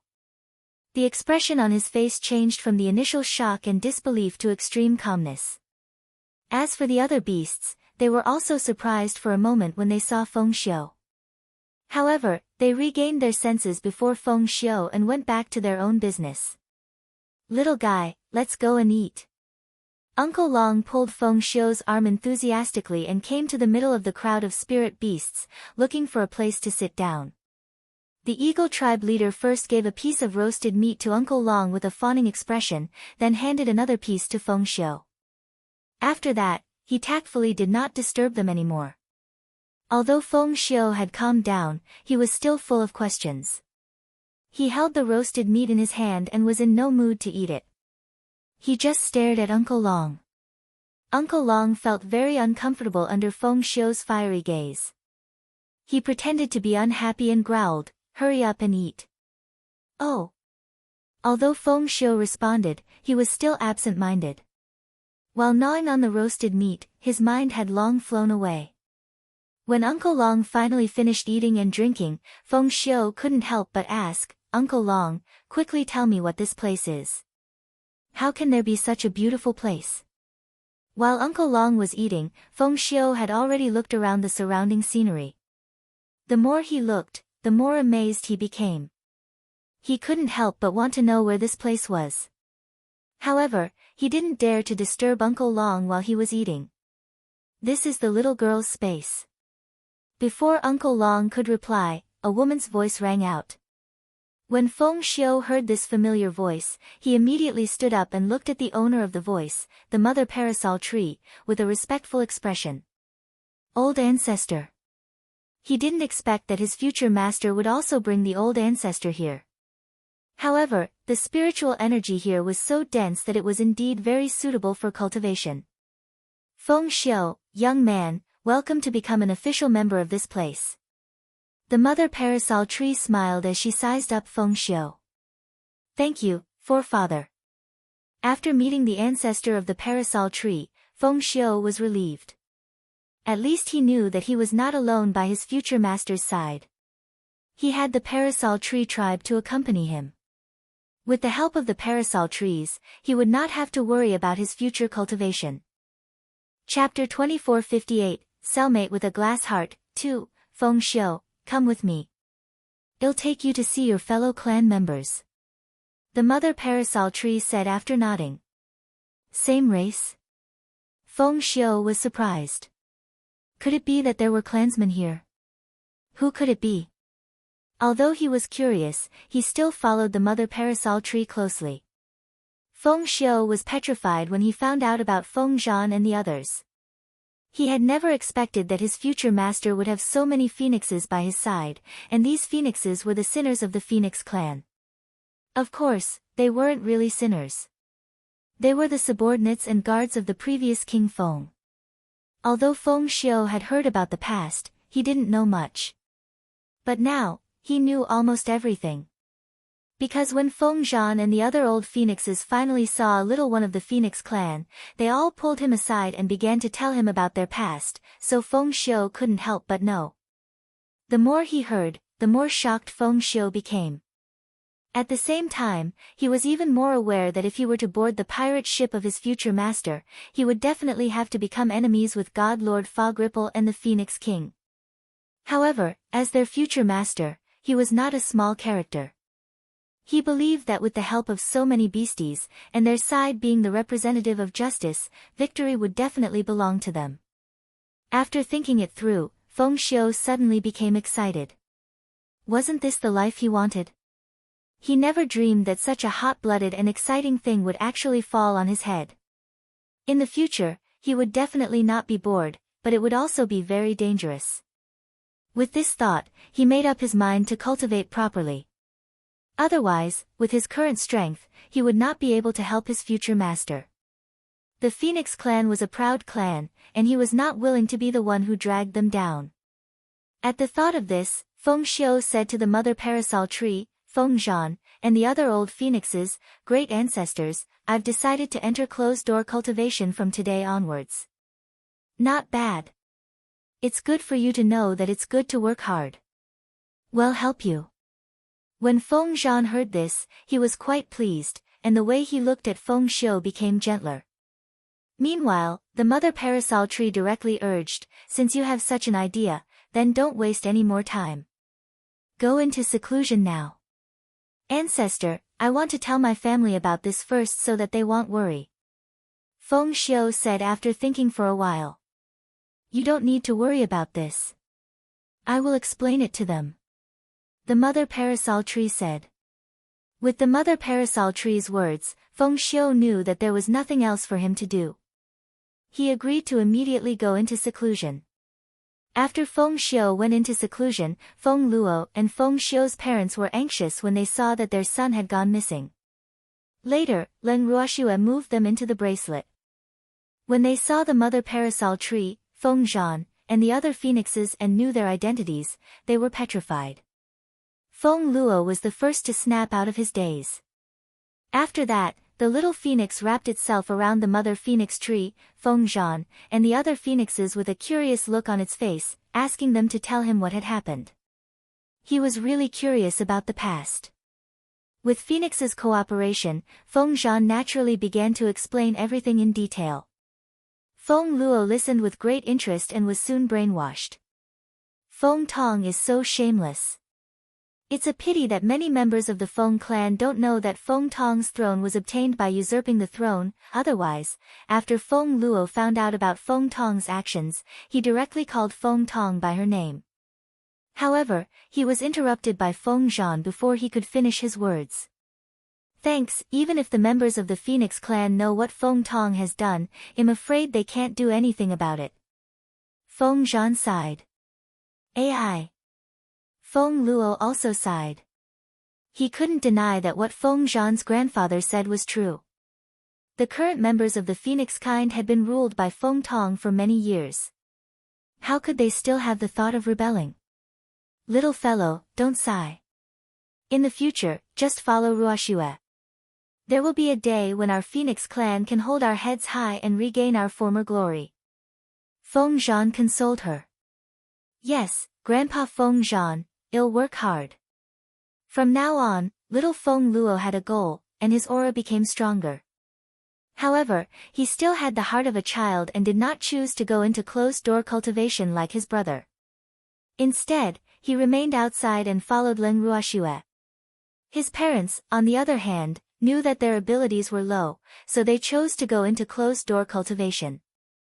Chuan City belonged to the Lu family's divine territory. It was a small city at the outermost part of the Lu family's divine territory, but it was also a transportation hub. Therefore, although Chuan City was small, it was unusually prosperous. People walked to and fro on the streets every day, making it very lively. After Len Ruoxue and the rest stayed for a night, the next day, she, the demon, Uncle Long, Feng Luo, and a few peacocks that had transformed into human forms went out for a walk on the streets. Not far from the inn, Len Ruoxue could clearly feel the gazes of the pedestrians on the street focused on her and her group. There was surprise and amazement in their eyes. However, it was definitely not her or the demon that was stunned, but Feng Luo and the peacocks. In an instant, Len Ruoxue started to regret bringing these gorgeously dressed guys out for shopping. These incomparably beautiful men were clearly a huge problem. Sensing that their master seemed to be slightly regretful, the peacocks hurriedly flashed a beautiful smile at Len Ruoxue to please her. Sob. I can't let master hate me. Seeing them like this, Feng Luo also revealed an alluring smile, which made Len Ruoxue's head hurt even more. Did these guys not think that it was chaotic enough? It was actually randomly discharging electricity. This time, the surrounding pedestrians also burst into a commotion. Oh! Oh my God! It's so beautiful! Such a beautiful man is actually smiling so happily at an ugly woman. What a waste of God's gifts! They felt that it was not worth it for the beautiful man. Of course, those who had such thoughts were mostly women who would say that the grapes were sour when they couldn't eat them. Their gazes towards Len Ruoxue were also filled with envy, jealousy, and hatred. This scene, as well as the crowd's anger and dissatisfaction, made Len Ruoxue feel extremely helpless. By right, cultivators were not too ugly, so could these people not reveal such infatuated expressions? She had caused Len Ruoxue to think that she had returned to the lower realm. However, Len Ruoxue didn't want to be too calculative with these people. One must know that these bystanders weren't very powerful. Many of them weren't even god kings. Hence, Len Ruoxue didn't want to bully them. She just wanted to ignore them. However, there was someone who did not allow them to be at ease. Len Ruoxue and the rest did not even do anything, and a woman brought her guards to capture them without saying a word. The reason was that it affected the appearance of the city and hindered traffic.